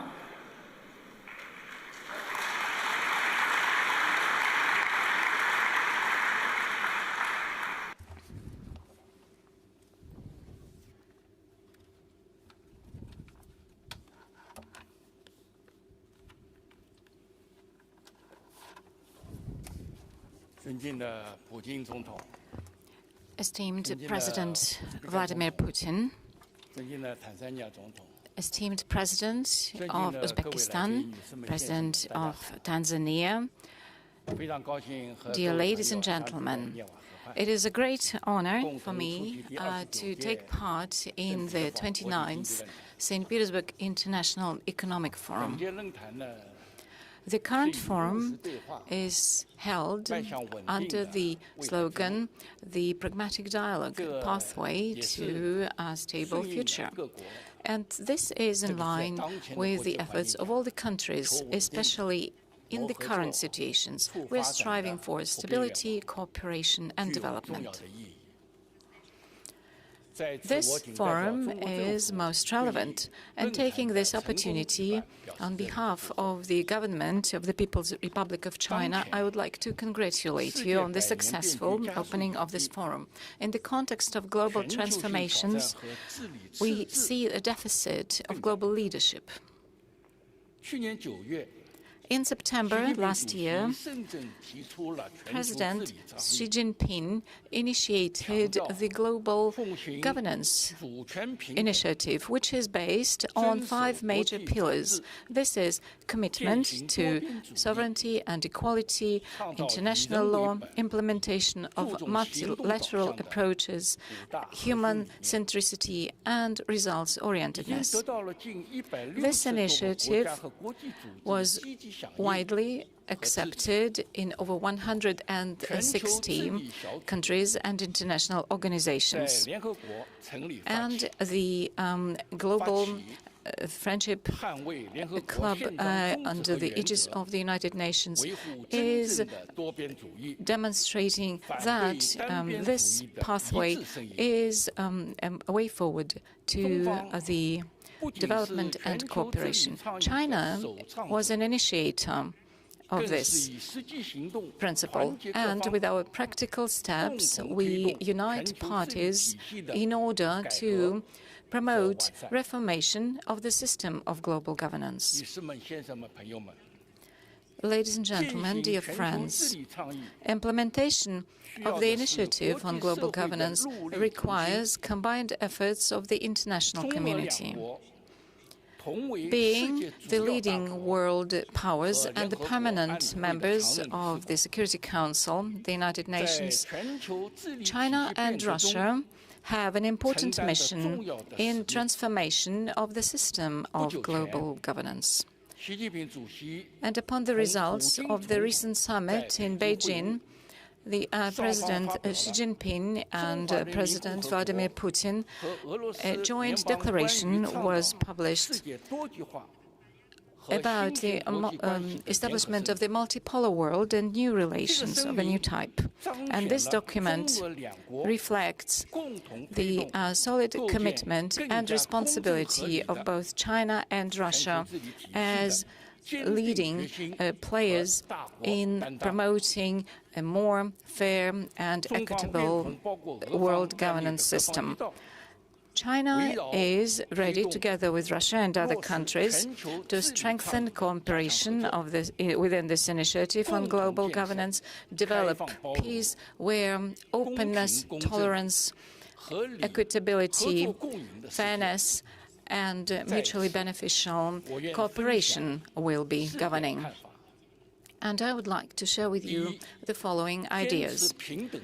First of all, we need to promote the principle of equitable cooperation, and we need to stand for world governance principle on a mutual utilization of resources. In the conditions of protectionism, the world community seeks for valuing major principles and multipolarity factors. We need to follow the genuine multipolar principles, participation of all countries in equal decision-taking and equal participation in global governance. And we need to be committed to democratization of world relations, and our voice should be louder in the area of developing countries. And all this for the benefit of reflecting the interests of all countries in global governance.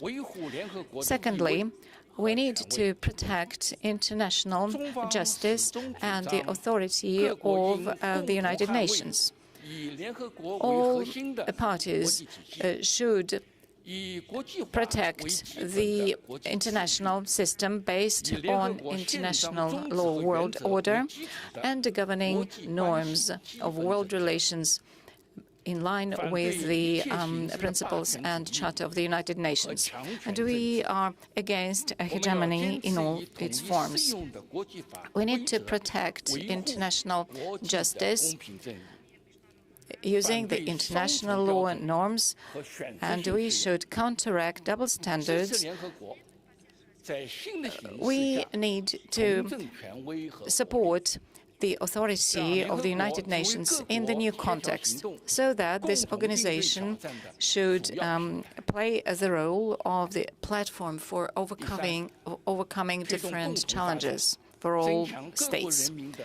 Thirdly, we need to promote a comprehensive development and ensure benefits to all peoples of the world.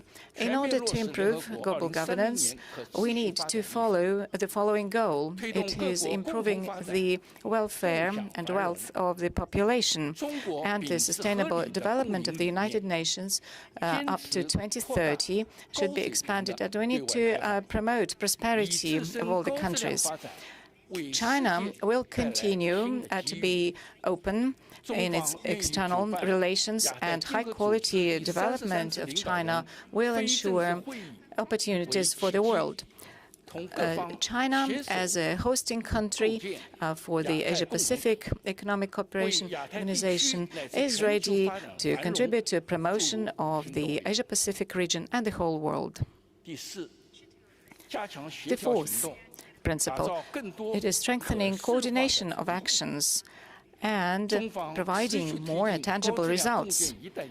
China has been committed to the Belt and Way Initiative development and takes an active role in the SCO, BRICS and other integration associations, and we promote the international cooperation in such areas as artificial intelligence, climate change. China is also a co-founder of the International Organization on Mediation, together with over 30 states. It is necessary to coordinate international actions with an emphasis on bringing together strategic objectives and political coordination of different countries, also under the international states, in order to form a very powerful force to counteract world challenges.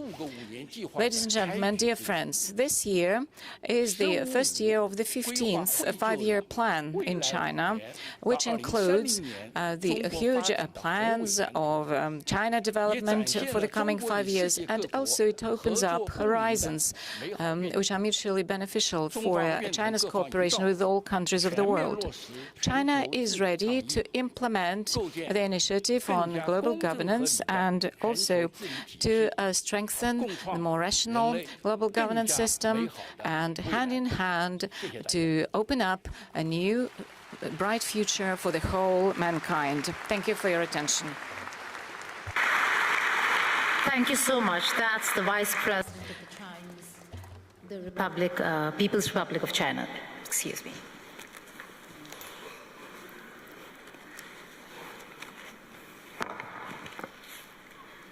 We're now going to open up the Q&A session, and we begin with what this room looks like. 130 countries, representation from not just the global south. We're looking at America for the first time being represented in this room. Yes, Rodney Memcook Jr. right there in front of me.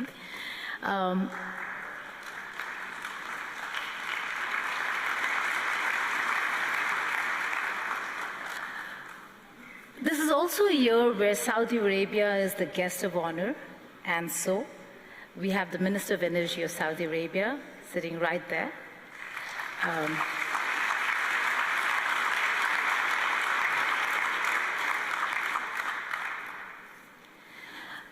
So, Honorable President Putin, my question to you is, with 130 countries being represented in this room, when the world talks about economic isolation of Russia, does this look like isolation? And pardon me for being a little forward when it comes to thoughts and opinions. Is it Russia that is isolated, or is it partly Europe today that stands isolated?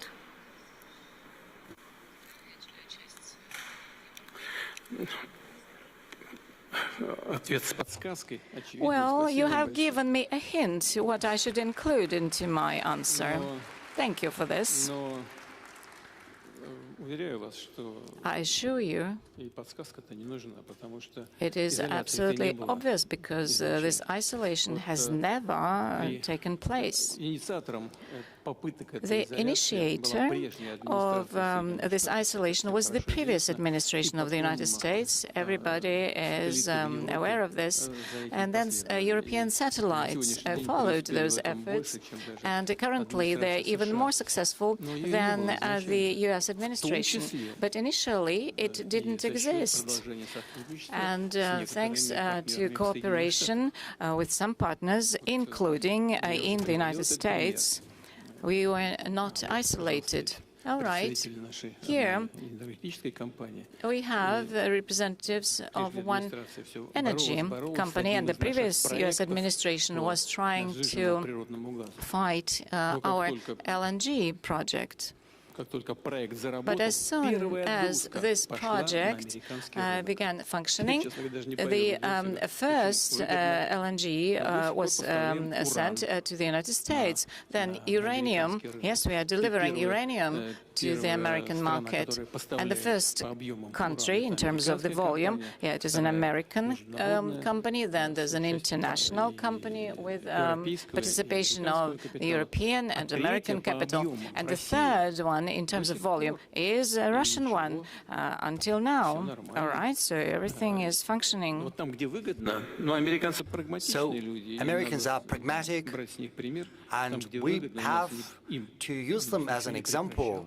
So whenever it benefits them, things went on. We still keep energy projects going in the Russian Far East with certain countries that formally, officially have announced their withdrawal, and yet they still remain in these projects. They keep progressing, and I'm not even talking about our friends. They're not just friends. I would like to highlight that. Our reliable partners, I refer to African countries. I refer to countries of Asia, India, naturally. India, which has never followed any diktat from abroad, or the People's Republic of China, whose sovereignty and sovereign decision-making can never be contested. And as far as organizations, international ones are concerned, we have been working, and we have been working with our partners and historical neighbors, so everything keeps going, progressing. There is not much damage to us. And as you've pointed out, we see official representatives from the United States of America. I know there are representatives of Europe, and this is something we welcome. We have never isolated ourselves from anyone. And if the situation has changed in a way that we've got people from these countries, this is something we can only rejoice in, welcome. I promise to stick to the economic questions, but being a journalist, I have to ask you this. The Ukrainian President Vladimir Zelensky wrote an open letter, and he's not just offered direct talks. In the same breath, he's also directly threatened you and has called this your war. I'd like to quote him, if I may. He says, "Our long-range drone paid a visit to your forum in St. Petersburg, covering a distance of more than 1,000 kilometers. He says, this war is your personal choice, a war without a real cause. We hear you are comfortable with the war, not in those cases when it comes to security of your residence in Valdai or your parade in Moscow. Your own life is valuable to you." He adds, "You will have to fight much harder for your own existence, not Russia, but your own." He has proposed to set a clear date for a meeting between you and him. Your first reaction, sir?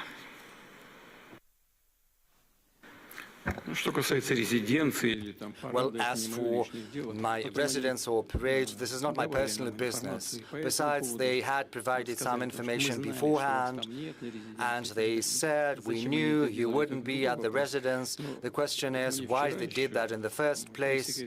My press secretary, the spokesperson, Mr. Peskov, showed this letter to me yesterday. We had a working lunch with the President of Uzbekistan. Truly, I didn't have a chance to look in detail. Peskov has told me about this letter once again this morning. I had a glance at it, skimmed it over. So there are several things I paid attention to. First, the author of this letter mentions my age. What can I tell? Well, everyone needs to think about their age. But I believe that at my age, many other political figures still keep performing their functions. Some of them are older than myself. Age is not the most important thing. Well, age is important, but not the most important. The most important thing is whether you are capable of functioning properly, doing your job properly. So there are my colleagues who are older and who still are very energetic. Whether they are doing the right choices or not, well, that is not for me to say. It's a political assessment. But then he said about staying in power and an elected position. This is important, no doubt about that. But you know, you've got to participate in an election, you've got to run and be courageous enough and always stick to the Constitution, because if you cling on to power outside the constitutional field, this is qualified as usurpation of power, and that is a criminal offense. So one should not be afraid, one should run for office, and this is something I would recommend to anyone, especially because Ukraine was saying that they were going to hold elections, and then they started, they kept silent all of a sudden. The author of this letter says that the commitments achieved in Anchorage should not be observed. Moreover, he said that the search should be carried out for true guarantors of agreements between Ukraine and Russia, and they should be searched for in Europe. Well, reliable guarantors are always a welcome thing. But why would they deny the American administration this honor, and President Trump in particular? I do not quite understand. They do want to get weapons from the U.S. However, they do not want to see the administration of the U.S. or President Trump as a guarantor. And this raises questions. We saw Donald, you know, instructing, scolding the author of the letter. He pointed out about the way he dresses. You know, sometimes, you know, asking for blood is probably something you can do, but not everywhere. It's not always proper. Now, as for the manners, as it were, on the whole, I would like to thank Donald for this work. It's useful, but there are other things that still need to be done. This has to be continued. And now, on to the most important thing. The Ukrainian side has deemed it possible to give a public, open dimension to our relations. They thought it proper to put it into the public field, which I do not think right, absolutely right. I think it's absolutely improper, but still, it gives me the right to say several things that few people are aware of, or maybe no one is aware of. And this is serious. I'm not being ironic. 3 weeks ago, a representative of our business circles gave me a call, and he asked me a question. He said, Mr. President, I've known this person for quite some time, we're not close, but I trust him, he is an honest person. He said, Mr. President, I'm being invited to Kiev. I said, very well, go ahead. What am I to do with that? But I wanted to inform you because I think they're going to talk about things related to the relations between our two countries. I said, I can't send you as an envoy, as an official capacity, because only well-trained people from the Foreign Ministry, from the Defense Ministry, from Special Services have to be doing that, as it was the case during our talks in Istanbul. Unfortunately, I cannot give you any official capacity. He said, I just wanted to inform you. I would go there, listen, and then I can tell you what they are going to talk about. I can't, prohibit you, I said. And he went to Kiev, and he met there with the author of this letter, the aforementioned letter, at his residence. Not in Valdai. Then he got back. I met him. There were many things, but the essential is as follows. Mr. Zelensky has asked for a meeting. I said, I never refused to meet. But meeting, just for the sake of meeting, well, I've seen that. There's a reference to the Minsk agreements, I think. But we had been forging, hammering out those Minsk agreements throughout the night. And then the former leaders of France and Germany later stated that it had been nothing but an empty shell of an agreement. All the Minsk agreements were about one thing, that is saving more time for the rearmament of Ukraine. Why would we need anything like this once again? I said, I see no point in meeting. There's only a point for Ukraine because they want to stop the offensive of the armed forces of Russia. What we need is agreements, arrangements, not for 6 months or a year, but for the long term. First, let experts work something out, and then we can meet to sign things. But first, we need to arrive at a solution. And that is the crux of the matter. And I think the audience will understand what I'm saying, especially people from Russia. I think it was on May the 21st, whereas on May the 22nd, the Ukrainian armed forces carried out an atrocious terrorist attack against the college dormitory in the Lugansk People's Republic, killing teenagers. This is an atrocious crime. There was not a single military facility there. There was not a single military vehicle stationed next. The next morning, I gave a call to this colleague who had traveled to Kiev. I asked him, what does it mean? They are asking for a meeting, and they carry out such atrocious, blatant attacks as the killing of children. What does it mean? They said, I've got no explanation. They're calling me once again. I'm going to talk to them, and then I'll get back to you. And I'm not going to talk to them anymore. I said, very well. So this letter that you mentioned, indeed, it is rude. What is this letter about? Is it a means to create an environment for a personal meeting, or maybe is this letter meant to make sure that no personal meetings can take place at all? I think it's the second. So we shouldn't be addressing the authors of this letter. The ones to be addressed are our combatants, our soldiers at the line of contact, and I'm addressing them. And I would like to tell them, comrades, soldiers, and seamen and sailors, admirals, generals, officers, the country's gazes are fixed upon you. The country is proud of you and places its hopes on you. Keep working, brothers.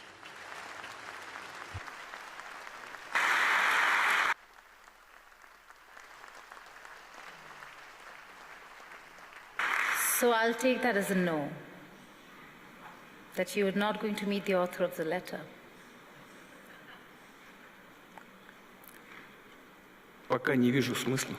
So far, I see no point.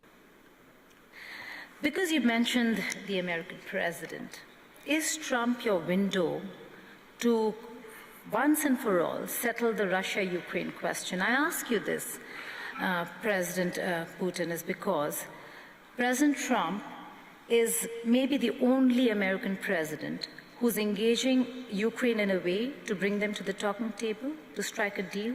He put President Zelensky on notice. If it were Biden or Obama, this would not have been offered at all. Is he the window?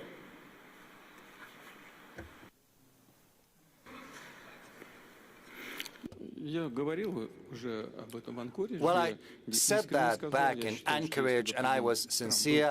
I said back then that had Trump been president, had he not been defrauded of the election, because, you know, this vote by mail was absolutely not in line with any standards of ensuring fair elections, but he was prevented from winning. Had he been president, however, it would not have happened. Probably he would have paid more attention to finding a peaceful solution.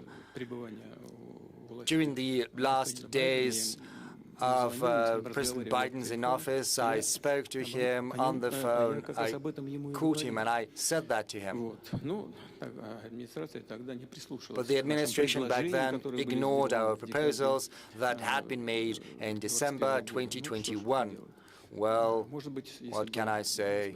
Maybe if President Trump had been in power, in office, it would have turned out differently. But I treat him as a colleague, I treat him with respect. And so far as I can see, the current attitude of the administration is very much the same. We also have a personal relationship with President Trump, which is based on that respect. But certainly, key issues have to be resolved bilaterally by Russia and Ukraine, whereas our colleagues in the US and other regions of the world can create an environment and act as guarantors, and this is our assumption.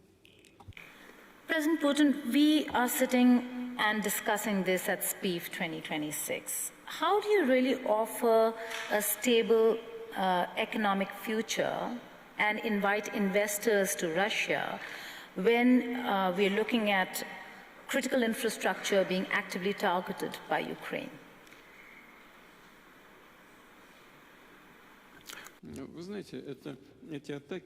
You know, those attacks on critical infrastructure clearly do not bring any good.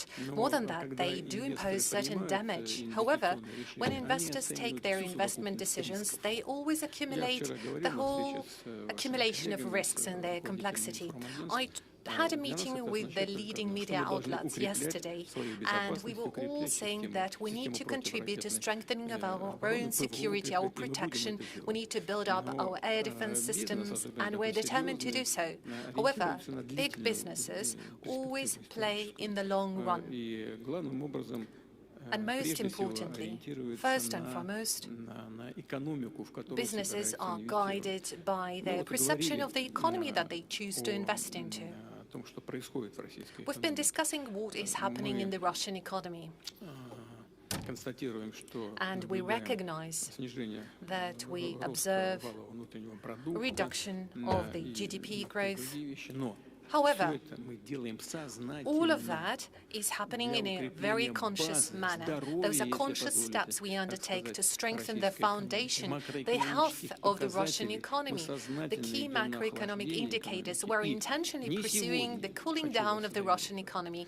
And I can assure you today that neither tomorrow nor in the nearest future there aren't any threats that we recognize. On the contrary, we do see that our actions bring certain results, and I know that there are many colleagues seated in this hall representing real sector of the economy. We are having regular meetings with them. We discuss all the questions, all the issues, and the call that I'd like to make to the Russian audience that may be somewhat tricky tricky for foreigners to understand that saying, oh, it's so bad, what's happening to the key policy rate, it's difficult for investment processes. Yeah, we could say that partially that's the case, but most importantly, and that is what truly matters, the key fundamentals of the Russian economy remain solid, which gives us reason to believe that Russia remains attractive for investments. Not just Russian investments, but also foreign direct investments. And we do recognize that there is interest, we see it, and certainly we are going to welcome our partners. Okay, you're saying that, but in your speech you have set ambitious goal, launching new investment cycle, but you yourself said that there has been a decline of 2.3% last year. How do you then propose to grow in an environment of wars, sanctions, frozen assets, and while you talk about sovereignty, how do you balance that with inviting foreigners here to Russia? Look, you were saying wars, sanctions, but the economy is still developing. It's all stable. Even the domestic market is growing in Russia, and the well-being of the Russian population is getting better. We set ourselves an objective, as I was saying it yesterday. Only by 2030, we want to reduce the poverty level down to 7%. Actually, we have achieved the level of 6.7% already now in 2026. We achieved it even sooner than expected. As I mentioned earlier, the key macroeconomic fundamentals are stable for the Russian economy. That is why, despite all the obstacles, and true, there are always many obstacles, the fundamentals of the well-being of the Russian economy remain stable and have good prospects for further development. Any business, any company is always carefully analyzing all the risks for today and for some midterm and further away future. But there are people who are willing to work and do business, of course, having analyzed all the complexity of risks, but certainly sooner or later we'll see those risks eliminated. As for military actions, we proceed from the perception that at some point they will be completed, and they will be completed only once the goals we have set ourselves are achieved. As for sanctions, well, I would say sanctions are much more harmful for those who impose them. Is there damage from sanctions? Yes. 300 billion were frozen, but now we have more than 500 billion in US dollar equivalent. 300 billion US dollar were frozen, now we have more than 500 billion. That's the result of sanctions. Is damage being imposed? Yes. But are the countries imposing these sanctions encountering some damage as well? Certainly. According to various valuations, from 1.5 up to 2.5 trillion euro are the losses incurred by the European zone. That's the damage from the sanctions they imposed against Russia. And right now, certain kind of revaluation is happening, certain revision, and as a result, many come to conclude that maybe it's better to get back to the path of partnership with Russia. We are going to monitor the situation very carefully, and if those partners who left Russian market 2-3 years ago haven't left too much of a bad aftertaste, we would be ready to welcome them back. And there are interested parties who are willing to come back. But certainly we would proceed and act in the interest of Russian businesses first and foremost.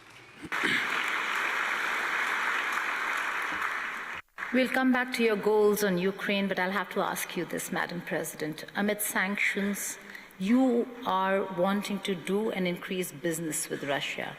How are you going to circumvent or bypass the sanctions?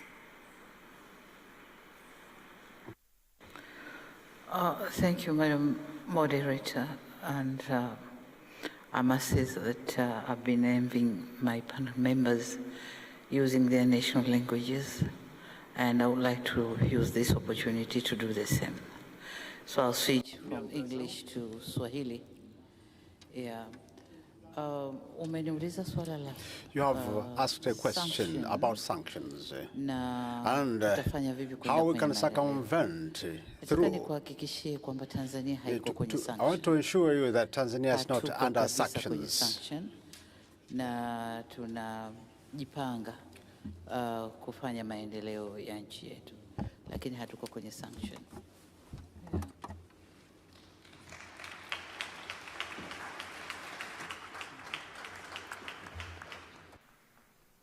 Okay. Coming back to the sanctions experience, President Putin, you spoke about goals. In the sanctions that we are seeing and that have been imposed on Russia, there's certainly some room for a deal to be struck with Ukraine. What is that goal that Russia wants to achieve before a deal is struck? And what are the red lines here?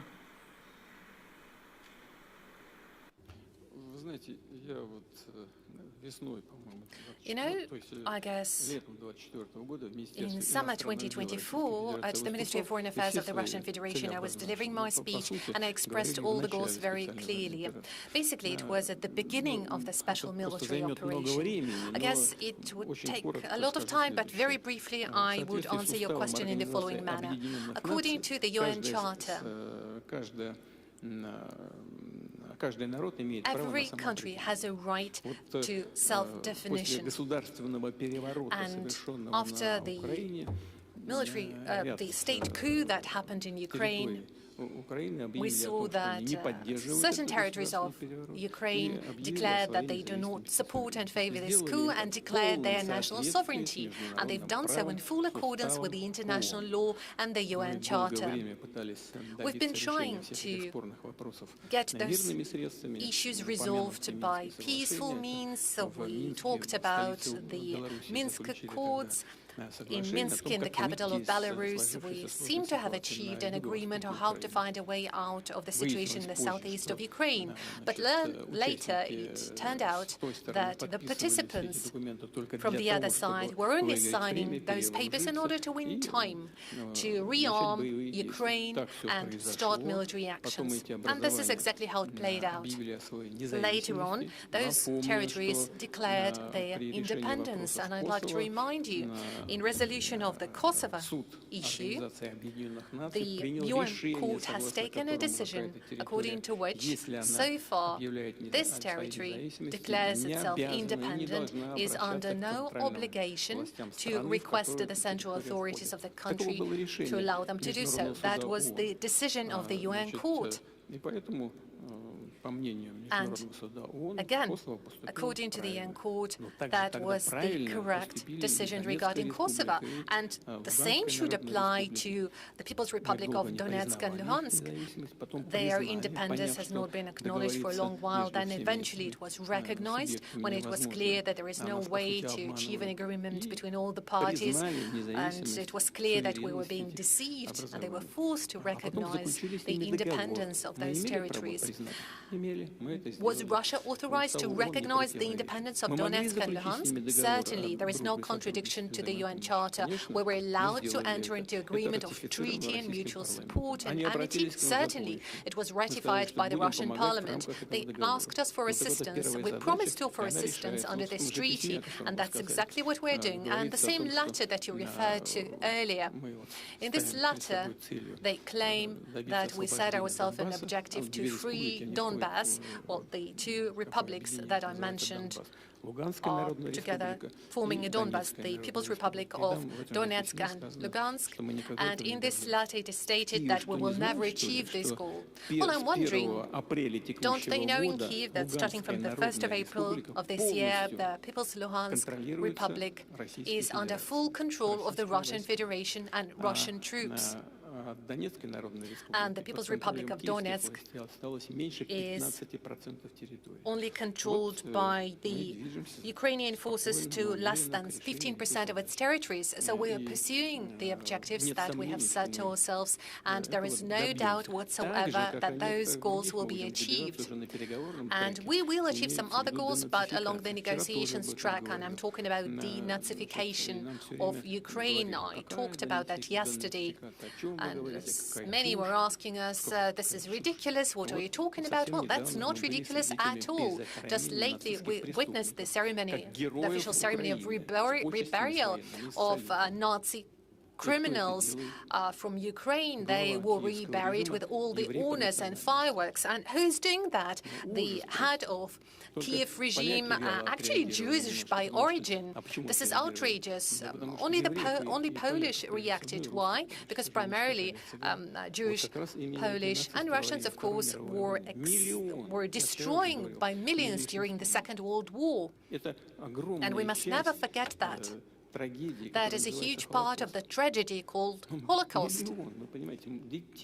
Just think about it. Millions of children and women were killed, burned alive, and those criminals are getting their reburial ceremony with all the honors, and the head of Kiev regime is present there, saluting them, turning the Nazi criminals into heroes. And this is what we are fighting against, and we count on the support of the international community.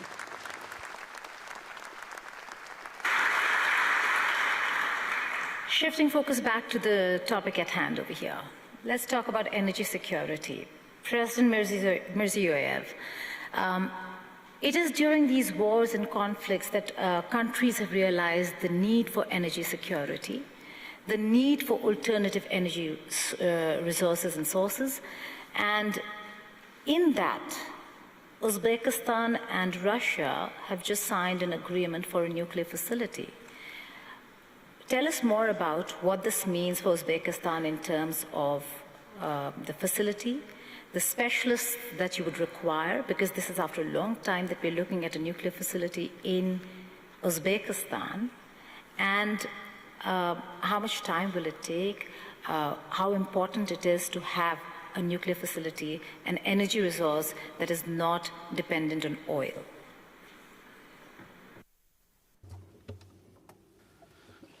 Thank you very much. In fact, this is a strategically significant project because any country needs to ensure its energy security, and we are going to double the demand for energy in 10 years in Uzbekistan. In my presentation, I was speaking why we are addressing this issue, because the production of uranium, we are in the 5th position in the world, and the uranium reserves are in the 10th position. And together with Russia, we have been working on these projects for a long time, and we discuss, we engineer, we design, and we came across to the following. So for the first time in the history of Russia and Uzbekistan, we are going to build 2 small modular reactors and 2 larger ones. Of course, before announcing all this, we were discussing it for a long time, for many years. First, I asked to open up a branch of the MIFI University, because in order to implement something in practice, we need to train specialists. At the time of the Soviet Union, we had a very good nuclear power school, and all that was in a way forgotten or neglected, and now we had to reinstate it again. And when this branch was opened up, then science was developed, and now in this branch 300 students are getting trained, and 50 of them are graduates already. And we agreed with this Moscow MIFI University APT. Now there are 400 students from Uzbekistan, and we give very important attention to training of specialists. So now we do have them. Secondly, this project has a long history, and it is a unique one because it is in compliance with all international standards. And right now we are so close to implementation of this huge, unique project.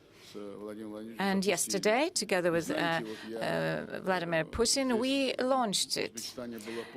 In Uzbekistan, it was so late at night, but after our meeting, I spoke with the people in Uzbekistan, and everybody was so happy there, because this is important for our future. And this project is not the last one in our cooperation with Russia in the sphere of nuclear energy, and we are going to build other nuclear power plants because we have prepared the foundation for it. And as you said, specialists are extremely important for this sector. They will be accelerating these works, and yesterday we were discussing it with the President. Yes, we will be doing this, and we'll be supervising these works because people have been waiting for this NPP for a long time. Our economy has been growing, and we need a reliable energy supply.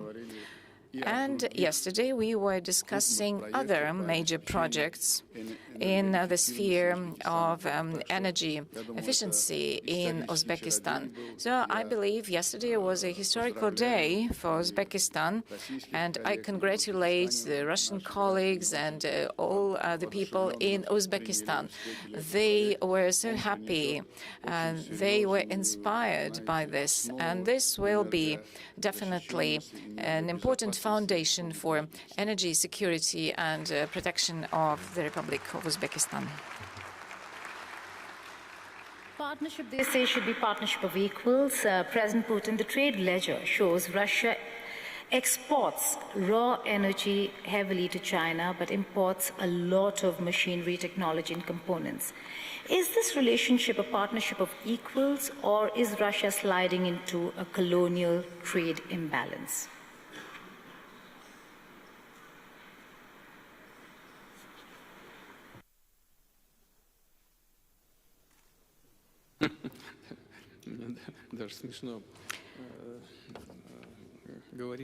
Right.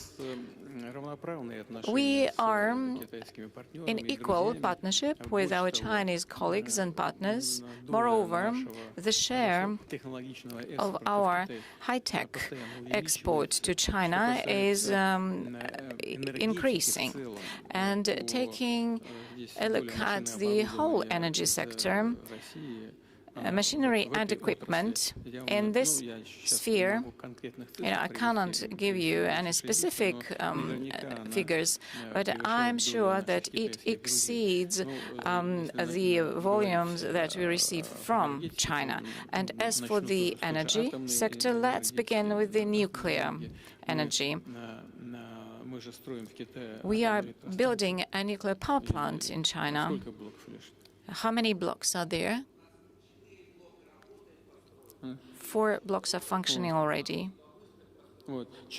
So 4 blocks are functioning already, and 4 are under construction. This is blocks designed in Russia. And we also develop our partnership in science and education, and we have a very close cooperation. And this is mutually beneficial. And as for hydrocarbons, traditional energy, here we have been enriching our competences, and we were partnering with international partners. Mainly they were from the United States, but now we are expanding our capabilities in these spheres. And here we have representatives of major companies of Russia, and you can discuss it with them. They will be happy to share with you their vision. Of course, China is our reliable partner, and we work with Chinese companies. We share information, data, technologies, and we are going to continue this. And I also would like to put an emphasis on the following. Cooperation with China is mutually beneficial, and we are doing it equitably, on equal terms. Okay, then let me invite Vice President Zheng. The fact that there was a recent meeting between the two heads of state of Russia and China, which drew a lot of international attention. Please throw some light on what this relationship is all about and where it's headed.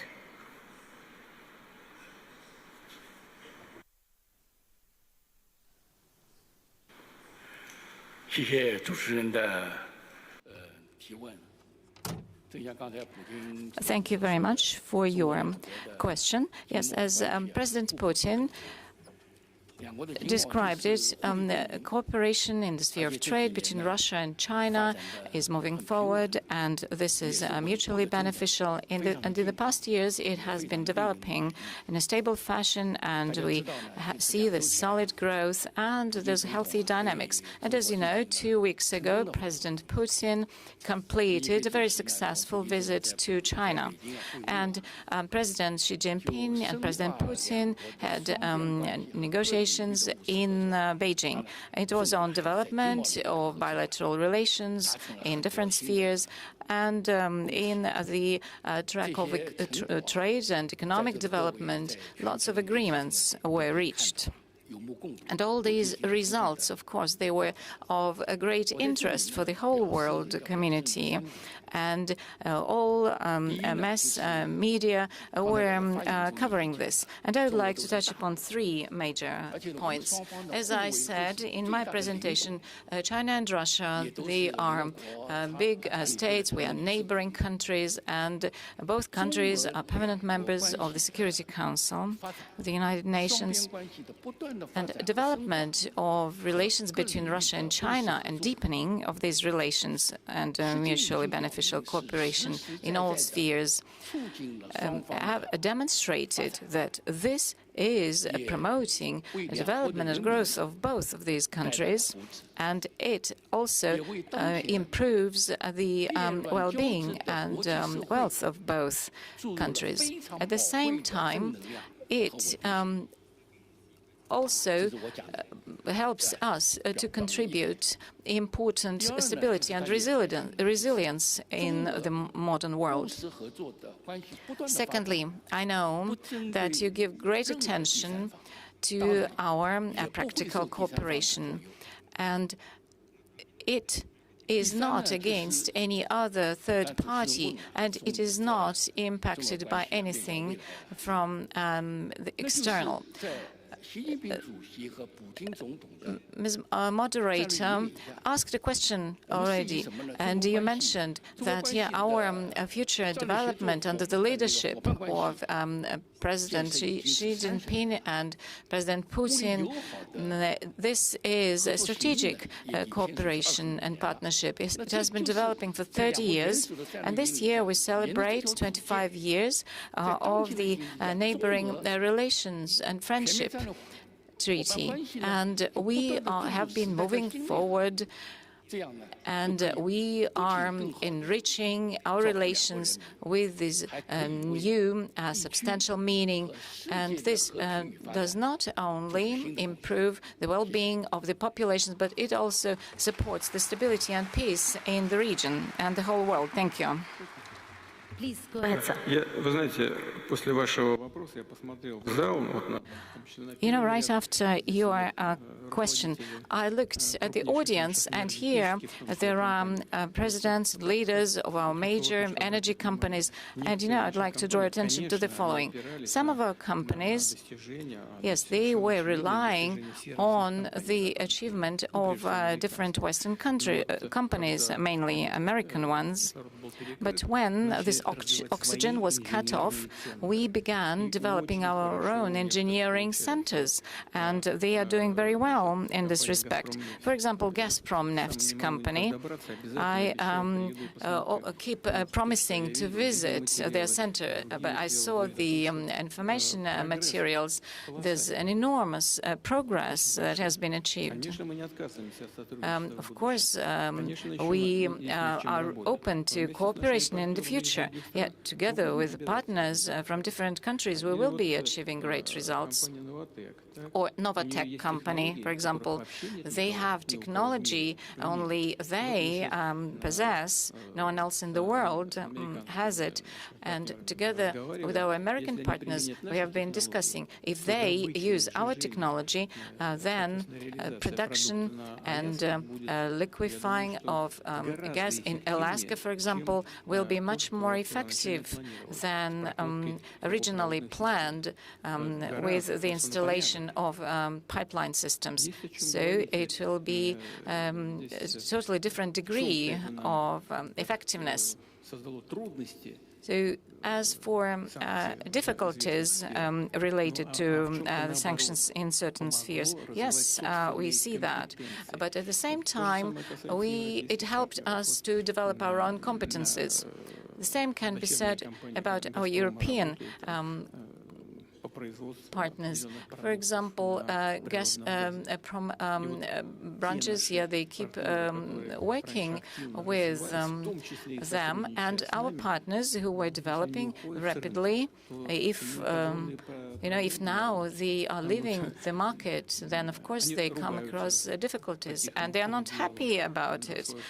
Under the blanket, they say bad words about their governments, but they had to reconcile.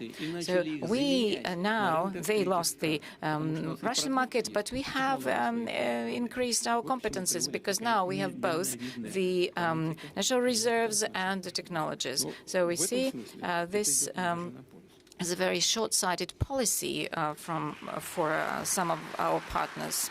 Thank you.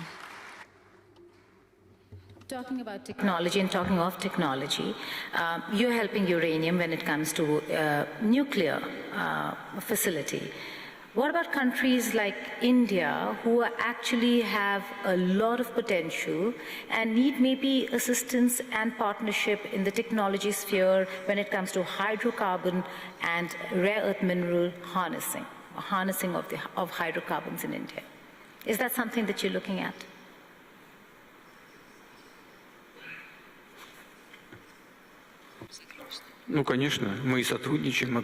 Yes, certainly. We are cooperating actively. Our company, Rosneft, is one of the biggest foreign investors into India's economy. How much is that, Mr. Sechin? 220 billion? How much have you paid for the oil refinery in India? 20 billion.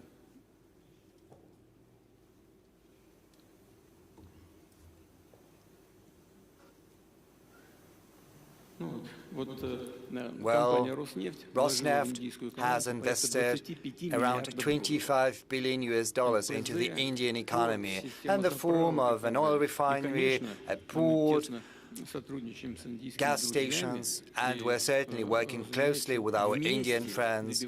We're working together in order to bring about positive results that we are witnessing. So we're sharing technology, among other things. And the Indian people, and we have seen that for many decades of our cooperation, starting from 1947, when diplomatic relations were established. We have had very good, trust-based, brotherly relations in all senses of the word. We know how talented the Indian people is, how well educated. Indians have great competences, which have achieved world renown, especially in coding and in other fields, in particular what you mentioned. Yes, naturally. Right now, Prime Minister Modi has had to introduce certain restrictions. He calls not to use personal cars, not to travel long distance due to what is happening in the Strait of Hormuz, what is currently happening in the Middle East, but the Indian government has nothing to do with that. But the Indian economy is suffering. But I think our companies did the right thing, and the Indian counterparts did the right thing when they decided to embark on this path of close cooperation. Because right now we are trying to extend a helping hand and give our shoulder, increasing supplies to the Indian market and to Asia in general, and we'll certainly keep sharing our technological solutions.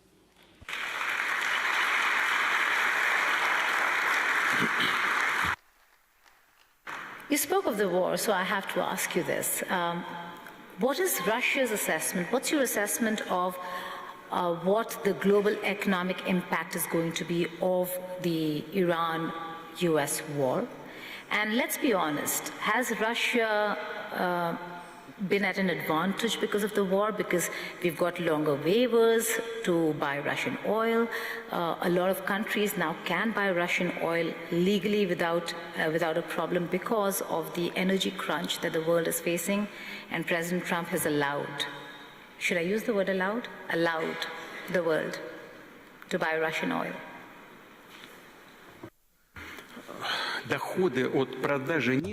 The oil and gas profits have always been important for Russia, accounting for a significant portion of our overall GDP as well as the budget revenues. But the dependency of the Russian economy as well as the Russian budget on oil and gas revenue has decreased significantly over the recent years, not during the sanctions period, but overall during the recent period. And this has been a natural process. Right now, the share of the GDP that is not related to oil and gas was around 43%. A couple of years ago, that was 2022. So if you deduct from the overall revenue, oil and gas and non-oil and gas revenues, and see what makes what, I think it was 45% or 46% it was accounted for by oil and gas. Right now, the share of oil and gas has decreased to 23%. So there's a world of difference. As far as the revenues of the federal budget are concerned, the Ministry of Finance is here. He's going to correct me if I'm wrong, but I think that oil and gas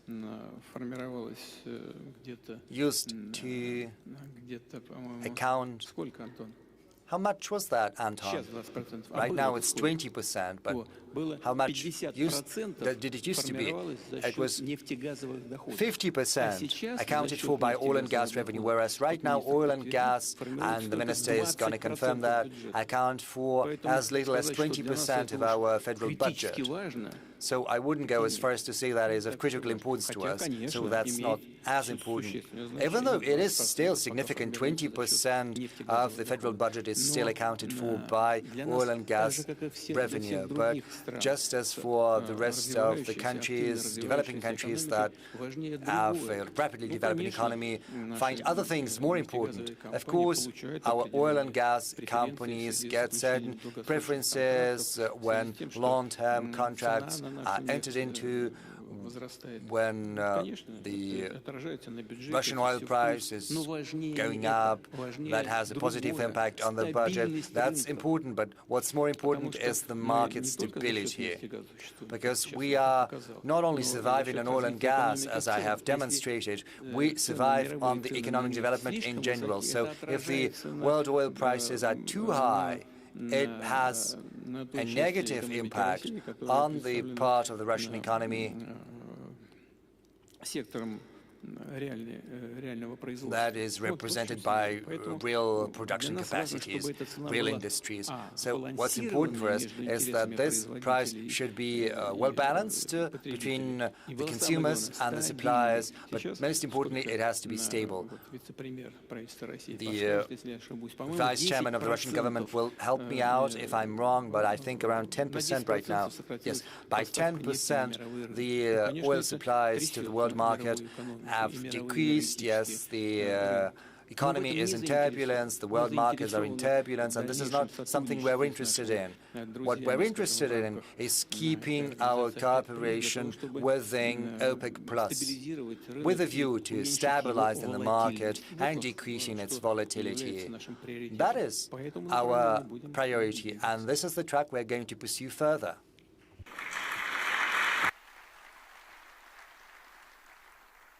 Okay, I suppose that's the reason why Saudi Arabia is the guest country this year at SPIEF. Having said that, you also spoke about payments. No, not just because of that, because we're friends with Saudi Arabia, and we've been friends for many years, and we are happy to have the guests from Saudi Arabia. This is an energy partnership that the world will actually be looking at a time when we're faced with wars and conflicts, President Sir. But you spoke about payments. You spoke about concerns regarding payments. The fact that in a jiffy, in a moment, Russia not just can be sanctioned, but its assets can be frozen. Payments under SWIFT can be blocked, and you're left with nothing. In such a scenario, one, how do you tackle it? Secondly, why should any country then consider Russia as a consistent partner?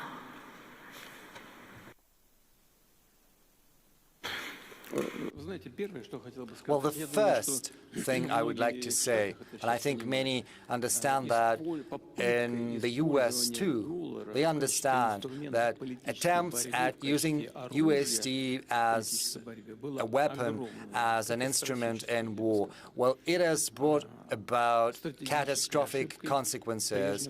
It was a strategic mistake committed by the previous leadership of the United States, because US dollar is the main component of the US's economic cloud heft, and this is also a competitive advantage, not just because USD is a reserve currency, but also due to the fact that thanks to this reserve currency, the US economy has been making real money, and a lot of money too.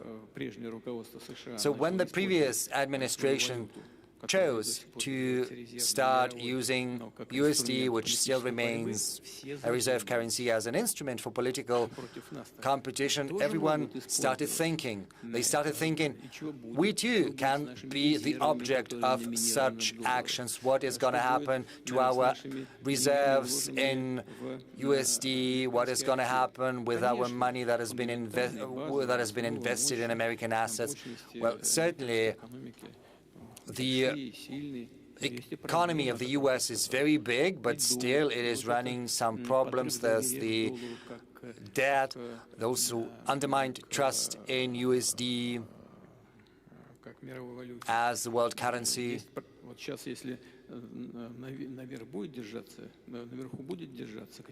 Right now, if the oil prices keep high, if the oil is expensive, it's going to affect the whole economic supply chain. And with a great deal of probability, this is going to have an effect on inflation rates in leading economies, in particular in the US economy. And inflation rate is the basic condition for the stability of USD, because it's not secured by anything. They had abandoned the gold standard in the past. What underlies the American economy is the reliability of the economy itself, the stability of the economy. And the main factor of that stability is low inflation rate. If oil prices are high, inflation is going to climb up, and this will endanger the basic premises of the American economy. These are the consequences, and we want to avoid that. We want stability in this sector, and this is something we're going to seek.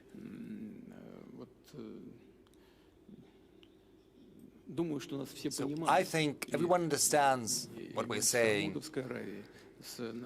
So with Saudi Arabia, with our friends, with the Crown Prince, we are doing what we can in order to strike the balance between the interests of both suppliers and consumers. And so far, we have been successful. And we are immensely grateful to the Crown Prince and to all of our friends who are working in this field. maybe we could give a chance to our guests to say a couple of words. That would be interesting. I understand this would be breaking the traditions of this session. It's always fun to break traditions, President, sir.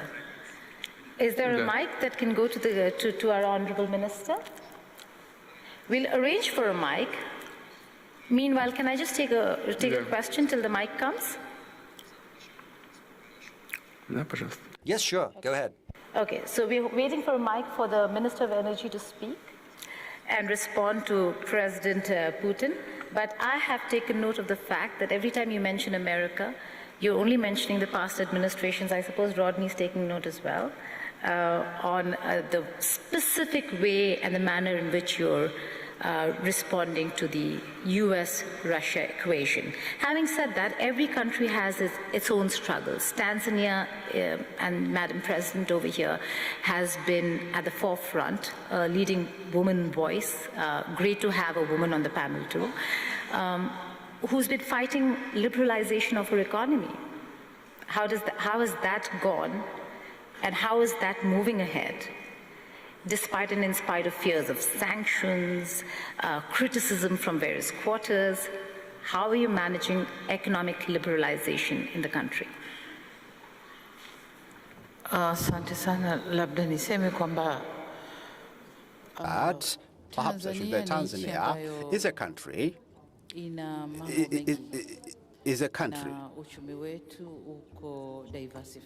which is with a diversified economy. We don't depend on one commodity. The economy depends on agriculture, it depends on mining, it depends on tourism, it depends on many other sectors, manufacturing sector, we are also there. So all these sectors contribute together and they grow together at varying degrees, but they grow together. As such, we determined to a level that we work with the international community, with the private sector from the international community, and the majority respond and they come to invest in Tanzania and to do business. And since 2021 to date, we have been able to attract a lot of capital, foreign direct investment from abroad, and this is what makes Tanzania to be safe in its own economy. But most importantly, Tanzania is strategically located as an epicenter or a hub of the economic corridor of the eastern part, southern Central Africa, and the port of Dar es Salaam, which serves all these other corridors and all other these countries. Therefore, Tanzania, being strategically located to save other landlocked countries, that by itself makes Tanzania to have a lot of forms of attraction within the region. So Tanzania has a very vibrant economy, and the economy is steadily growing. We continue to grow. Since 2021, we started with 4%, and then we moved towards 4.5, 5.5, and last year we reached 6, and we expect to head towards 6.3. But you asked me a question on to have a female president. How can you sustain your economy? Perhaps I should say that economy doesn't depend on gender of the leader. It is not dependent on gender. It depends on how you steer the affairs of the nation and how you lead the country. Whether you are a male or female, you have to have strategic plans to it is the strategic plans that matter. That's what matters.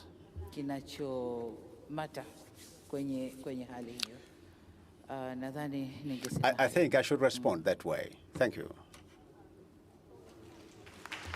Thank you so much. Would it be too much to ask the minister, the honorable minister, to come and respond here? Because I think we're having a bit of a problem getting the mic. Would it be too much to ask the minister to come on the stage and respond? Thank you so much for doing this. Thank you.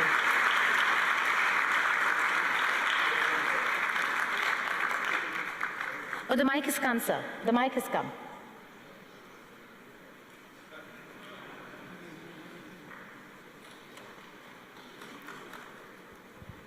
Magic.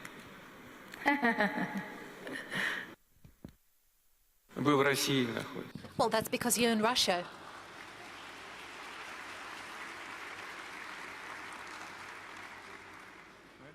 Mr. President, magic does happen in St. Petersburg. So I'm very grateful for giving me the opportunity. I see it as an opportunity not for myself, but it's coming from a president who is a friend of both His Majesty, the custodian of the two Holy Mosque, King Salman, His Royal Highness, the Crown Prince, Prime Minister Prince Mohammed. But both of them, I think, will vouch that this honor is also, and more important, for the people of Saudi Arabia and the Kingdom of Saudi Arabia.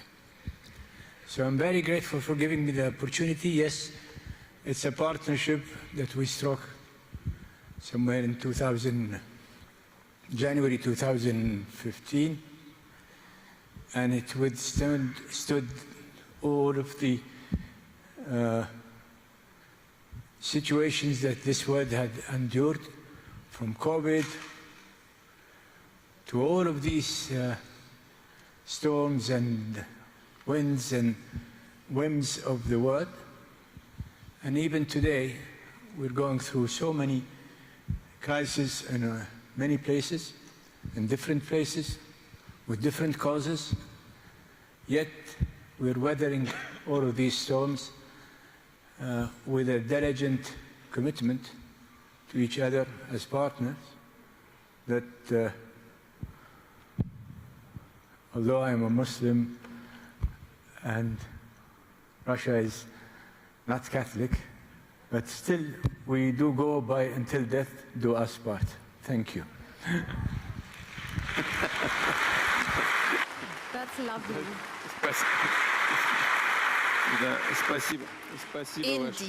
Indeed, thank you very much, Your Excellency. But I have to draw your attention to the fact that from 10 to 15%. Yeah, I'm just waiting for you to put on the headset. Your Excellency, I would like to draw your attention to the fact that from 10 to 15%, actually up to 15% of citizens of the Russian Federations are Muslims. And they don't have any other home country. Russia is their home. They proudly call Russia their home. Can I request our moderator? Well, you were saying it yourself. We also have representatives of the European Union and the USA in this room. Maybe they would be willing to raise their hands and take the microphone and say something. Why don't we do that? We keep talking about Europe and the West and the USA. Let them speak for themselves. Rodney, will you humor us and take the mic and say a few words?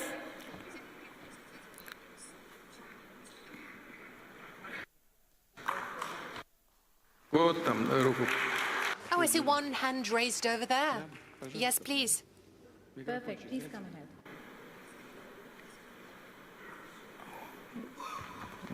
Куда направились-то? Вот там, вот там. Там тоже. Ой, я прошу прощения. Well, you haven't put me on the spot at all. President Putin, it's very nice to see you, and I appreciate all of the hospitality that has been afforded me on my return to St. Petersburg. I love the city, and I think you're aware of that, and I've been coming here for 30 years. Ура! Мне тоже нравится. Hooray! I also love St. Petersburg. you have a beautiful hometown, and so do I. And I've said to a number of audiences since I've been here, there is a great kinship between Atlanta and St. Petersburg. I have come from a city that sadly was destroyed in war, burned to the ground. And St. Petersburg had resolve and fight to prevail over the Führer coming through the Admiralty Arch and proclaiming to the city that he had conquered her, and then reduce it to rubble the next day. St. Petersburg fought that off. And yesterday I was privileged to have an orchestra play for us at my request Shostakovich's Symphony No. 7. Not only did you fight it off with resolve and grit, but you also did it with culture and music. And if only Atlanta had had Shostakovich, maybe quite possibly my beautiful city would still be as intact as this beautiful place is.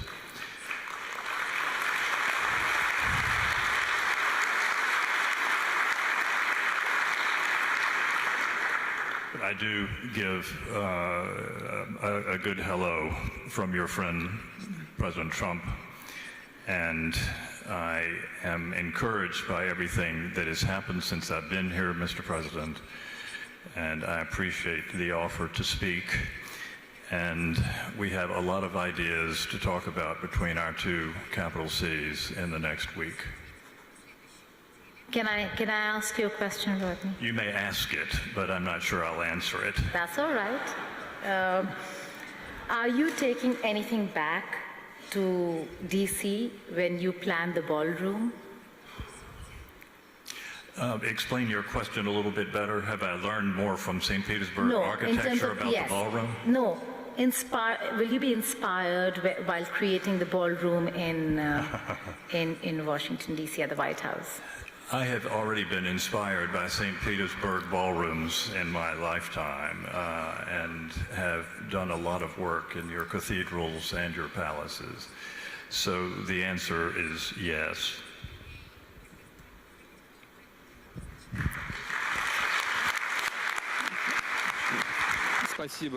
Thank you. Thank you very much for conveying greetings from Washington, D.C. And please convey my most welcoming remarks and the goal I scored back to him in a very friendly way, back to President Trump. And thank you very much indeed for your kind words. They indeed are very well taken. Thank you for your kind words from the bottom of your heart that you expressed about St. Petersburg. I have some very tough questions to ask, but before that, we had opened the floor for our European friends here. And there, that lady over there. Can a mic go to her, please?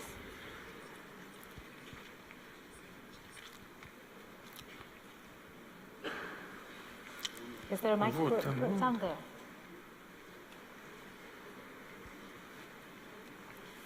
Ну, туда, пожалуйста. That way, please.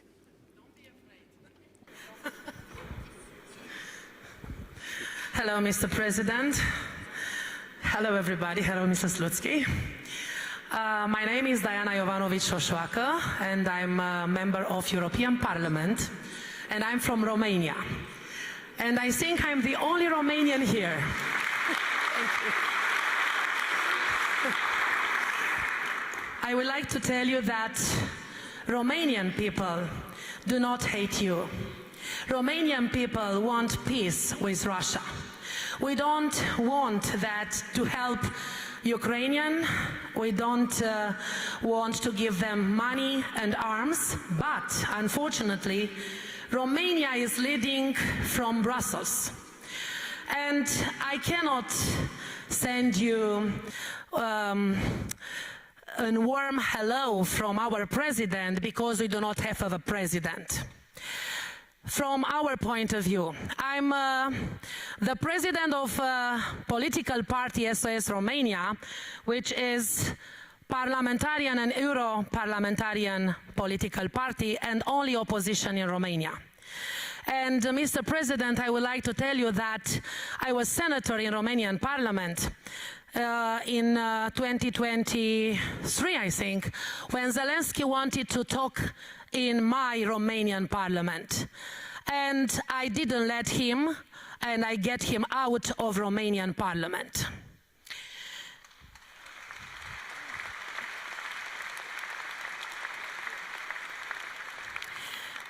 Well, and I would like to send you from the bottom of the hearts of Romanian people and European people who thinks a lot and who have brains, that we want to cooperate with Russia. We are not enemies. You are the biggest country in the world. You are one of the biggest economy. We admire you for your force, and we admire entire Russian people. And we want to congratulate you for everything you have done and you are doing for this forum. Congratulations, and this is a lesson for European Union. I hope in a short time we won't have Ursula von der Leyen as the President of European Commission. Thank you so much.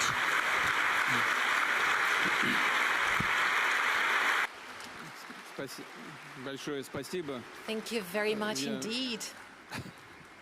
You're very much welcome. Frankly speaking, I cannot, and frankly speaking, I don't want to comment on the domestic affairs of Romania, but we have our friend from Saudi Arabia, His Excellency, mentioning that Russia is largely an Orthodox country still. Well, Romania is also Orthodox. So my request is, please convey the warmest greetings and best wishes to all Orthodox people in Romania.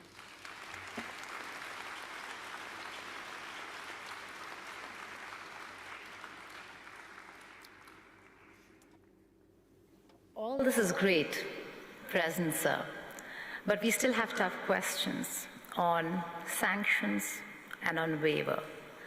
It comes at a time, and I ask you, and we're going to discuss this only because of the Iran-US war, a war that has shut down one of the most critical maritime routes. Okay, please go ahead, madam. This is a major derail. Спасибо вам. Извините. Меня зовут I apologize. My name is Karen Kneissel. I came from the south. 2.5 years ago, no, I was wrong in using the word south. No, I came from the west. I'm originally from Lebanon. I'm so happy for the opportunity to live and work in Russia. Thank you for this opportunity. Unfortunately, in the West, they are so convinced that I used to work for Russia 40 years ago. My question I will ask in English, because I think there's also no German interpreter. I know that the President insists on German, but let us do it in English. Mr. President, my question is, on the modern warfare of drones, which have created such a horrible distance between, let me say, the perpetrator. I don't want to say the soldier, because it's not always a soldier, and the target. There is now a sort of technical, artificial distance, which is creating a new form of cruelty. And we don't anymore have any sort of code of honor between the parties. It was different still in World War I. How do you see this modern warfare in which the Russian army and the Ukrainian army have gained special experience. Here in St. Petersburg, about 140 years ago, Tsar Nikolai II launched a conference on disarmament. His ambassador Martin said, whenever we don't have a strict law how to do the war, let public conscience speak. May I ask you about this warfare? How can we handle it? How can it be done or be finished? Thank you.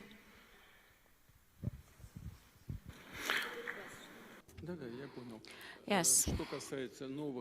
As for these new means of war and warfare, yes, they have appeared regularly, and the international community always tries to respond to it. For example, the ban on the use of explosives and mines, but we see that many countries, they deviate from this, and we see what is supplied by the Western states to the Ukrainian troops. Even these forbidden warfare. As for these drones and UAVs, yes, this is the new reality, and mainly, of course, they are supplied to Ukraine from the Western states. In Ukraine, they are only assembled, although it seems that they try to engineer some of these drones themselves. They are not very successful in that. What can be done? As I said yesterday at the meeting with the media representatives, we need to reinforce our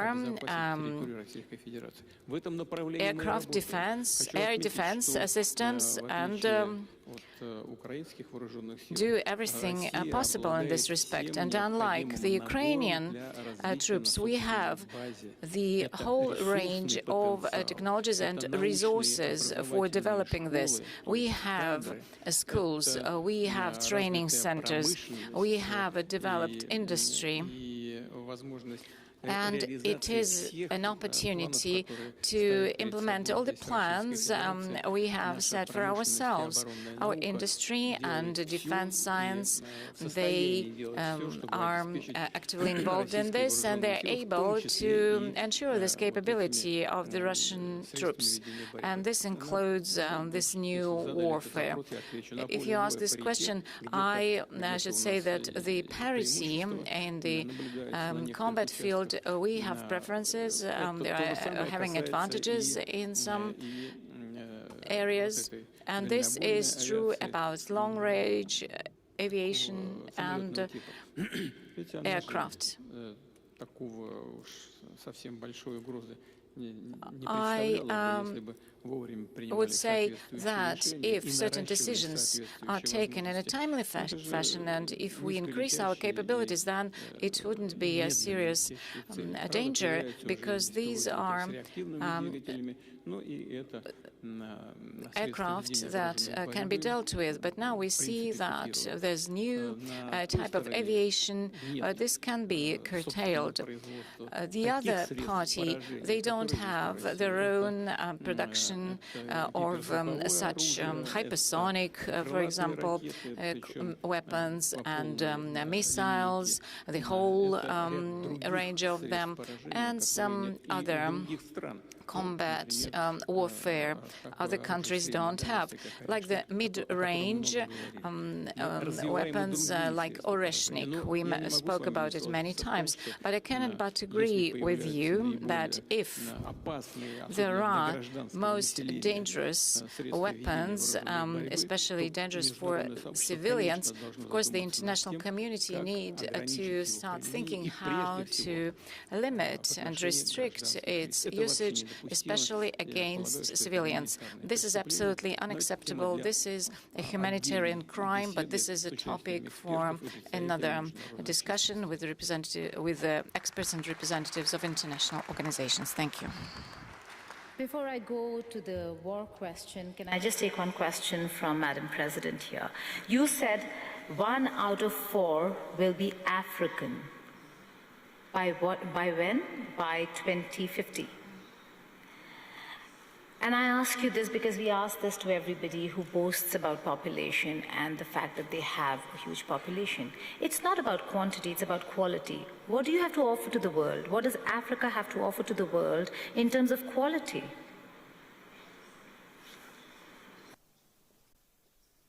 Asante. Thank you.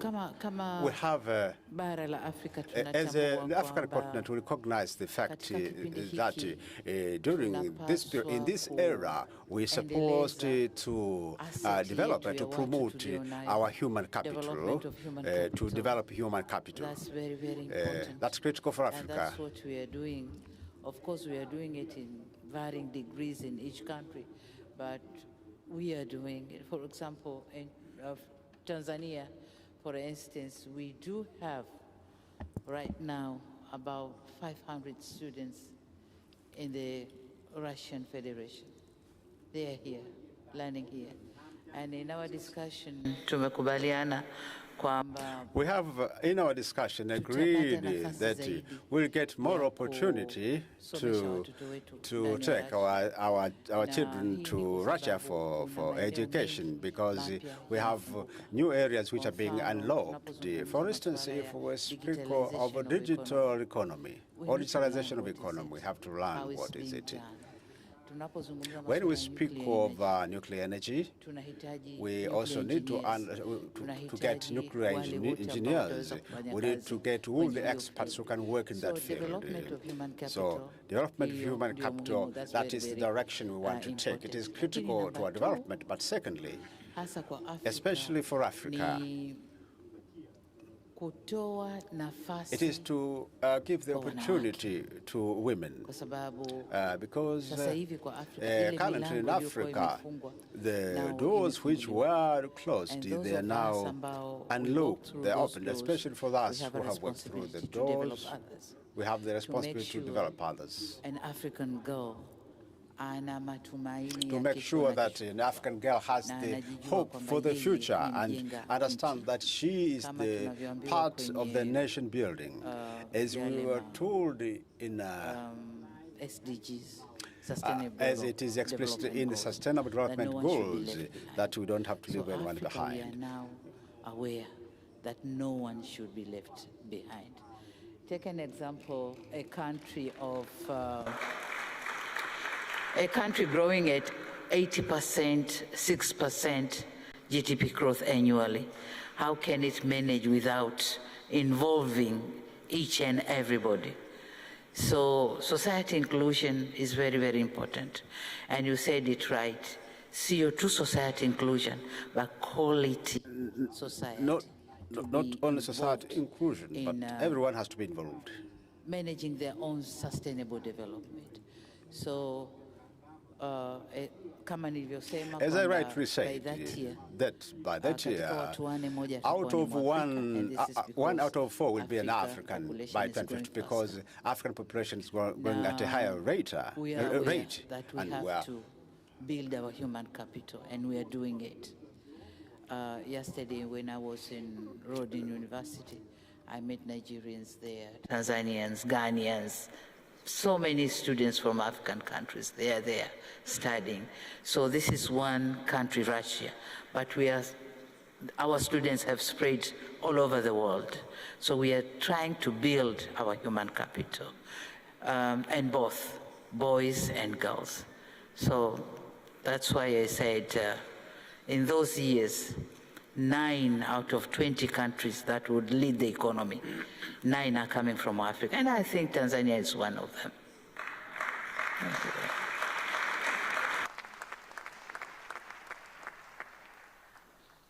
Now I'll go back to the war question, the Iran-US war. Strait of Hormuz blockade there is a real cause of concern, worry. How is Russia looking at it? What's your assessment and reading on the global impact it is having? Apart from the fact that, yes, Russia maybe has had a bit of an advantage, what's the assessment of the blockade and the attack on Iran Would you consider it provoked or unprovoked?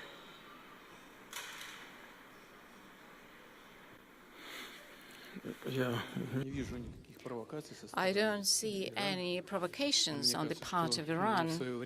I believe at some point we agreed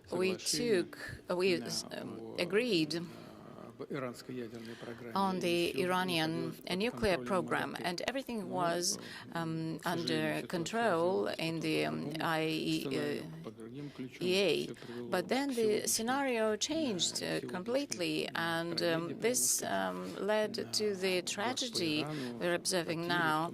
And this is attack on Iran, and there were civilian losses, so we know it very well, and the relations between the neighboring states aggravated, and we know this very well because we have very good friendly relations with the countries of the Gulf.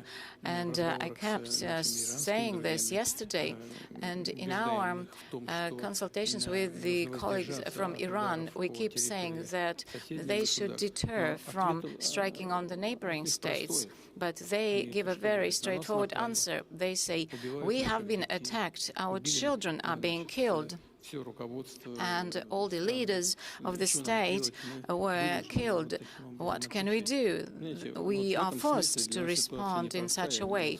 So from this perspective, yeah, the situation is not very simple. We have very good relations with Iran, with the Arab countries, and we are in quite a difficult position. But we believe that the decision of President Trump to stop the combat activities is the right one. And this ceasefire will lead to a long-term peace. And I kept saying many times, Russia in 2015 played a very important role in resolving the crisis at that time. And if we can do something, we are absolutely ready to do that. If not, then we'll be just hoping that all the parties involved will manage to resolve it with peaceful means. Thank you. Have they approached for Russia to play a role in mediating, in brokering peace? Are you in touch with just President Pezeshkian, or also have you had an opportunity to speak with the new Supreme Leader?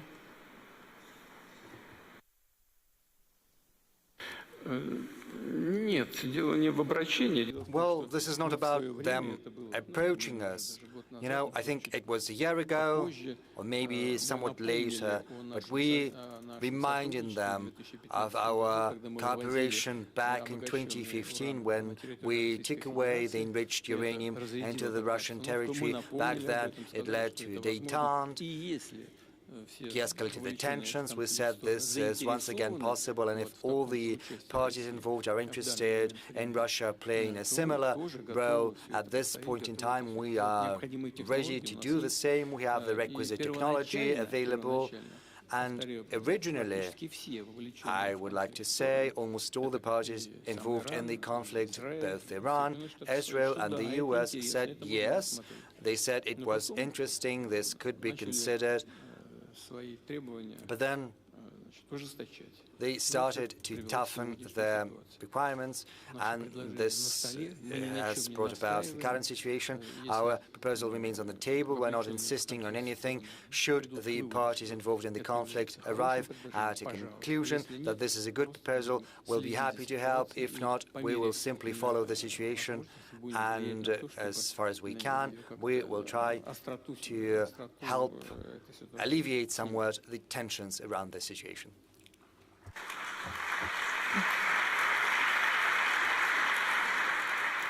Does the offer for the uranium enrichment to be taken to Russia still stand? Are you engaged with Washington, D.C. on this? Because I suppose D.C. is very clear that they want to have the uranium, and Iran is insistent that it stays in Iran.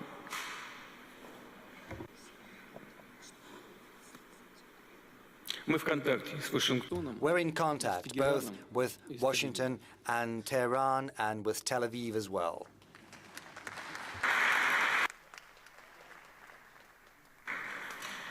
because you mentioned Tel Aviv, do you think Prime Minister Netanyahu's plans, as they stand, are one of the main reasons why America is in a position where it needs to, one, look at how to get out of this, how to exit this, and do you think President Trump was misled?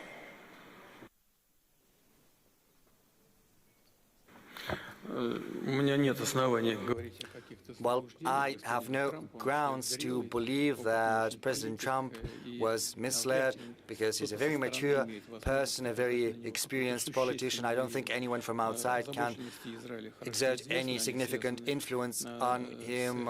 We know very well the concerns of Israel. They are related to their perception that Iran seeks a nuclear weapon, even though on multiple occasions before, Iran had stated, and it keeps stating, that it entertains no such plans, and we have no grounds to believe otherwise because we have no proof that Iran seeks a nuclear weapon. But that said, Israel has these concerns, and the main problem around the situation is the lack of mutual trust between the parties.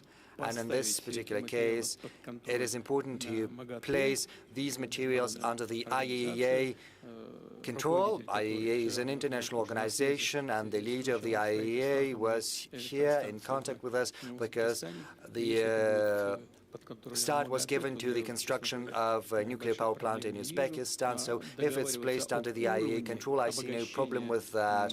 As for agreeing on the level of enrichment within Iran, this is another matter entirely. I think it's less acute. I think Iran is entitled to a peaceful nuclear program, and we cooperate with Iran in peaceful nuclear energy. We build an energy unit of an NPP in Bushehr in Iran. It's operational, and we keep constructing another 2 energy units, and our experts are on the ground. Most of the personnel has been evacuated because Bushehr is almost on the coast of the Strait of Hormuz. So basically within the area of hostilities, part of the personnel, the women, the children, we have had to evacuate them, but some of the personnel still remain. And in that case, I would like to draw your attention to the fact that we're in contact with both Israelis and the Americans on this matter. They told us, yes, some things, missiles fell. Next, that was a coincidence, that was not deliberate. There are no grounds that it would be repeated, and we have no grounds not to believe them. We see Israel's concerns, and also we see there is a willingness to ensure the safety and security of the NPP in Bushehr, but it's quite otherwise in Zaporozhye, where there's the NPP and where the Ukrainian armed forces are constantly carrying out strikes next to the station in the proximity, and there was a recent strike. I think they lost their minds. They struck against the energy unit, but luckily there has been no consequences. It has been shut down, but it was not damaged, and yet the situation is very, very dangerous because there's this spent nuclear fuel, and should the vessels carrying them be damaged, a very big question begs itself where the wind is going to blow, and there's no guarantees that it's going to blow in the Russian direction. Probably it's going to blow in the European direction, so the Europeans that are condoning the actions of the Kiev regime should think about their own safety. Incidentally, quite unambiguously, unequivocally, this was mentioned by the head of the IAEA, Mr. Grossi. This is what he said. And now getting back to your question. In general, once the situation calms down, we intend to keep working with our Iranian friends and constructing these nuclear facilities. But of course, we could play a certain role here. We could assuage the Iranian concerns because they're concerned that there are restrictions being placed on their peaceful nuclear energy, but since we are working with them, we stand ready to provide them with everything they need, including the enriched uranium they need for their nuclear energy. Beyond economic or friendship or economic partnership, President, sir, there are reports in Western media where they say that Russia has supported Iran, not just not just symbolically, not just in words, but in satellite images, in data sharing, in information sharing. What do you have to say to those reports?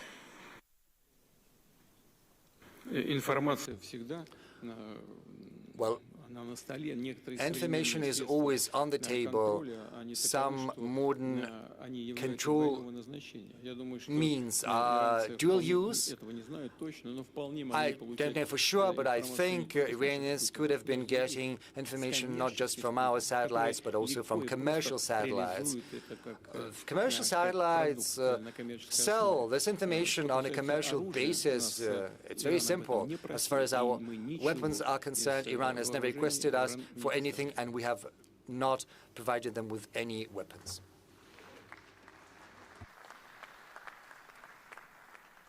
But these wars today have shown a different side of modern warfare. Drone technology, whether it's Ukraine or for that matter Iran, way ahead in drone technology, in the use of artificial intelligence. How does Russia fare, and what's your assessment on what you want to do, and reading on Ukraine's drone technology, Iran's drone technology?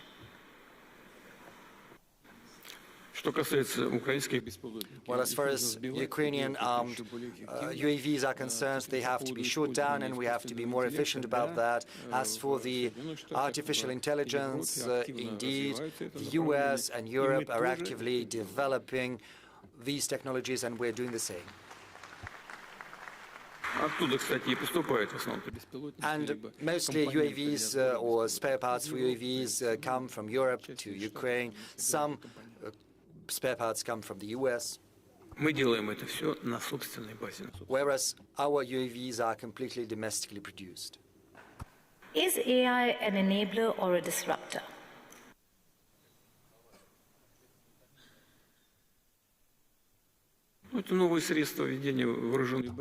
Well, this is a new means of warfare. There's nothing strange about that or nothing new.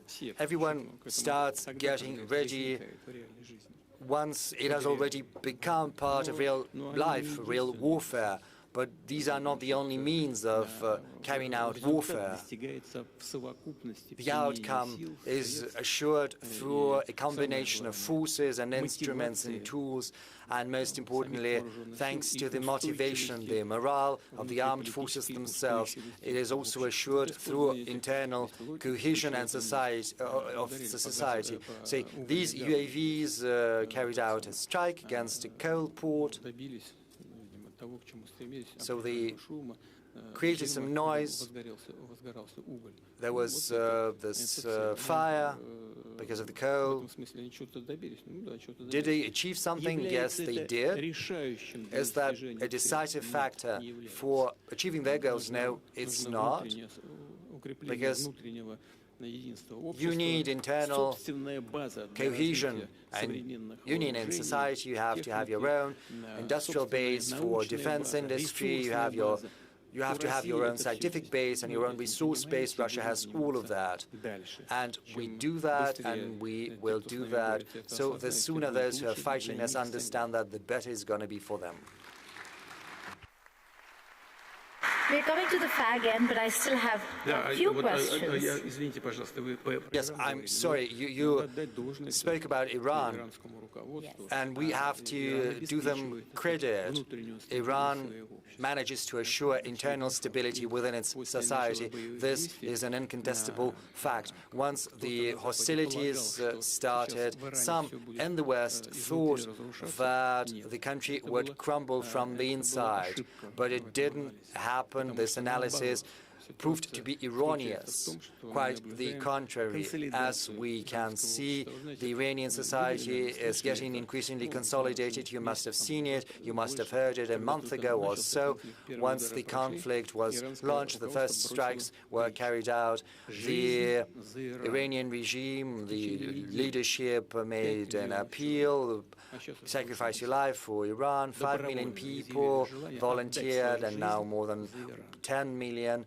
and all of them volunteered to sacrifice their own life for the sake of their country, and this is a fact. And this is something you have to keep in mind all the time. And, well, that is what applies to the conflict in Iran. Also, sir, dissent also has to be recognized by countries and leaders. There's dissent in Tanzania, there's dissent in Russia, there's dissent in Uzbekistan, in China, including India. How do you see dissent, and how do you engage the youth?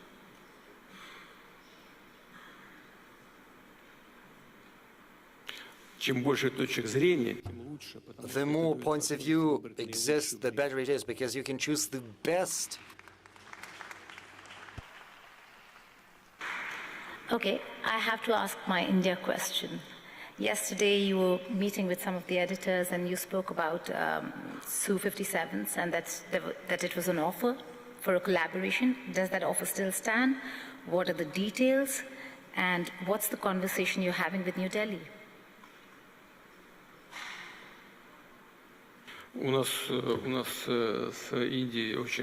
India and we have very good long-standing relations in terms of military and technical cooperation and interaction. A significant portion of the armed forces of India are equipped with Russian equipment, with Russian material. This is a tradition that dates back to the Soviet times, and this tradition is kept alive. Our relations with the Indian friends are specific in that, thanks to our mutual trust, we concentrate not just on trade, not just on buying and selling, we're also concentrating on joint research and development. One of the most, the greatest examples is the medium-range missile BrahMos. Indian experts participated in the design of this missile from the very beginning, and Russian experts as well, and the outcome was great. India has traditionally been purchasing our aircraft, both planes and helicopters from us. Su-57 is a very good aircraft, probably the most modern one, the most up-to-date in the world as of now, and it is also the most efficient. We offered, and I said that to our Indian friends yesterday, we offered we should do that together. Well, it didn't work out, but we did it on our own, and we stand ready to sell Su-57, probably. You know, there are two pilot configurations, and it could also serve as a command center. So forging ahead, and we are very efficient, not just in aviation, but also in maritime equipment, submarines, and surface vessels. Is there a waiver or carve-out for India in acquiring and procuring Su-57s and S-500 air defense systems from the United States of America, and will that stand? How do you think India should be dealing with America and the sanctions? Well, I would say India always acts as a sovereign country, and under the leadership of Prime Minister Modi, any potential threats of sanctions would boomerang immediately. And I know that from going to the territory of the United States of America, and I know that Prime Minister Modi would never forget about it. Now he's a Prime Minister, all the sanctions have been eliminated, and the relationship between the USA and India are developing successfully, as I understand, and India is a sovereign country, and it is free to choose those products that they consider to be most up-to-date and most applicable for them, and obviously offering the best price-quality ratio. No matter what people say, India has always been acting in this manner. How? Well, India is always guided by its national interests. Of course, that is a very sensitive area, the defense area. But one thing is particularly important. It is crucially important. And the thing is that our cooperation with India, just like with all other partners of ours, is not subject to political environment. We can't be dictated do not deliver that to India. Nobody can dictate us, and nobody would even try to do that.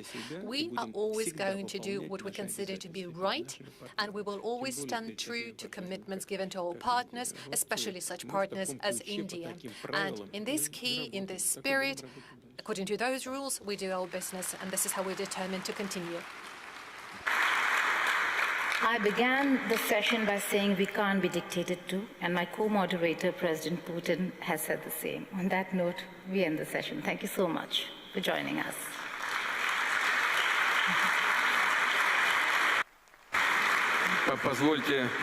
If I may, on behalf of all the people present in this hall, here in the panel, we would like to thank our charming moderator for this joint work and joint conversation. Thank you very much for your moderation support.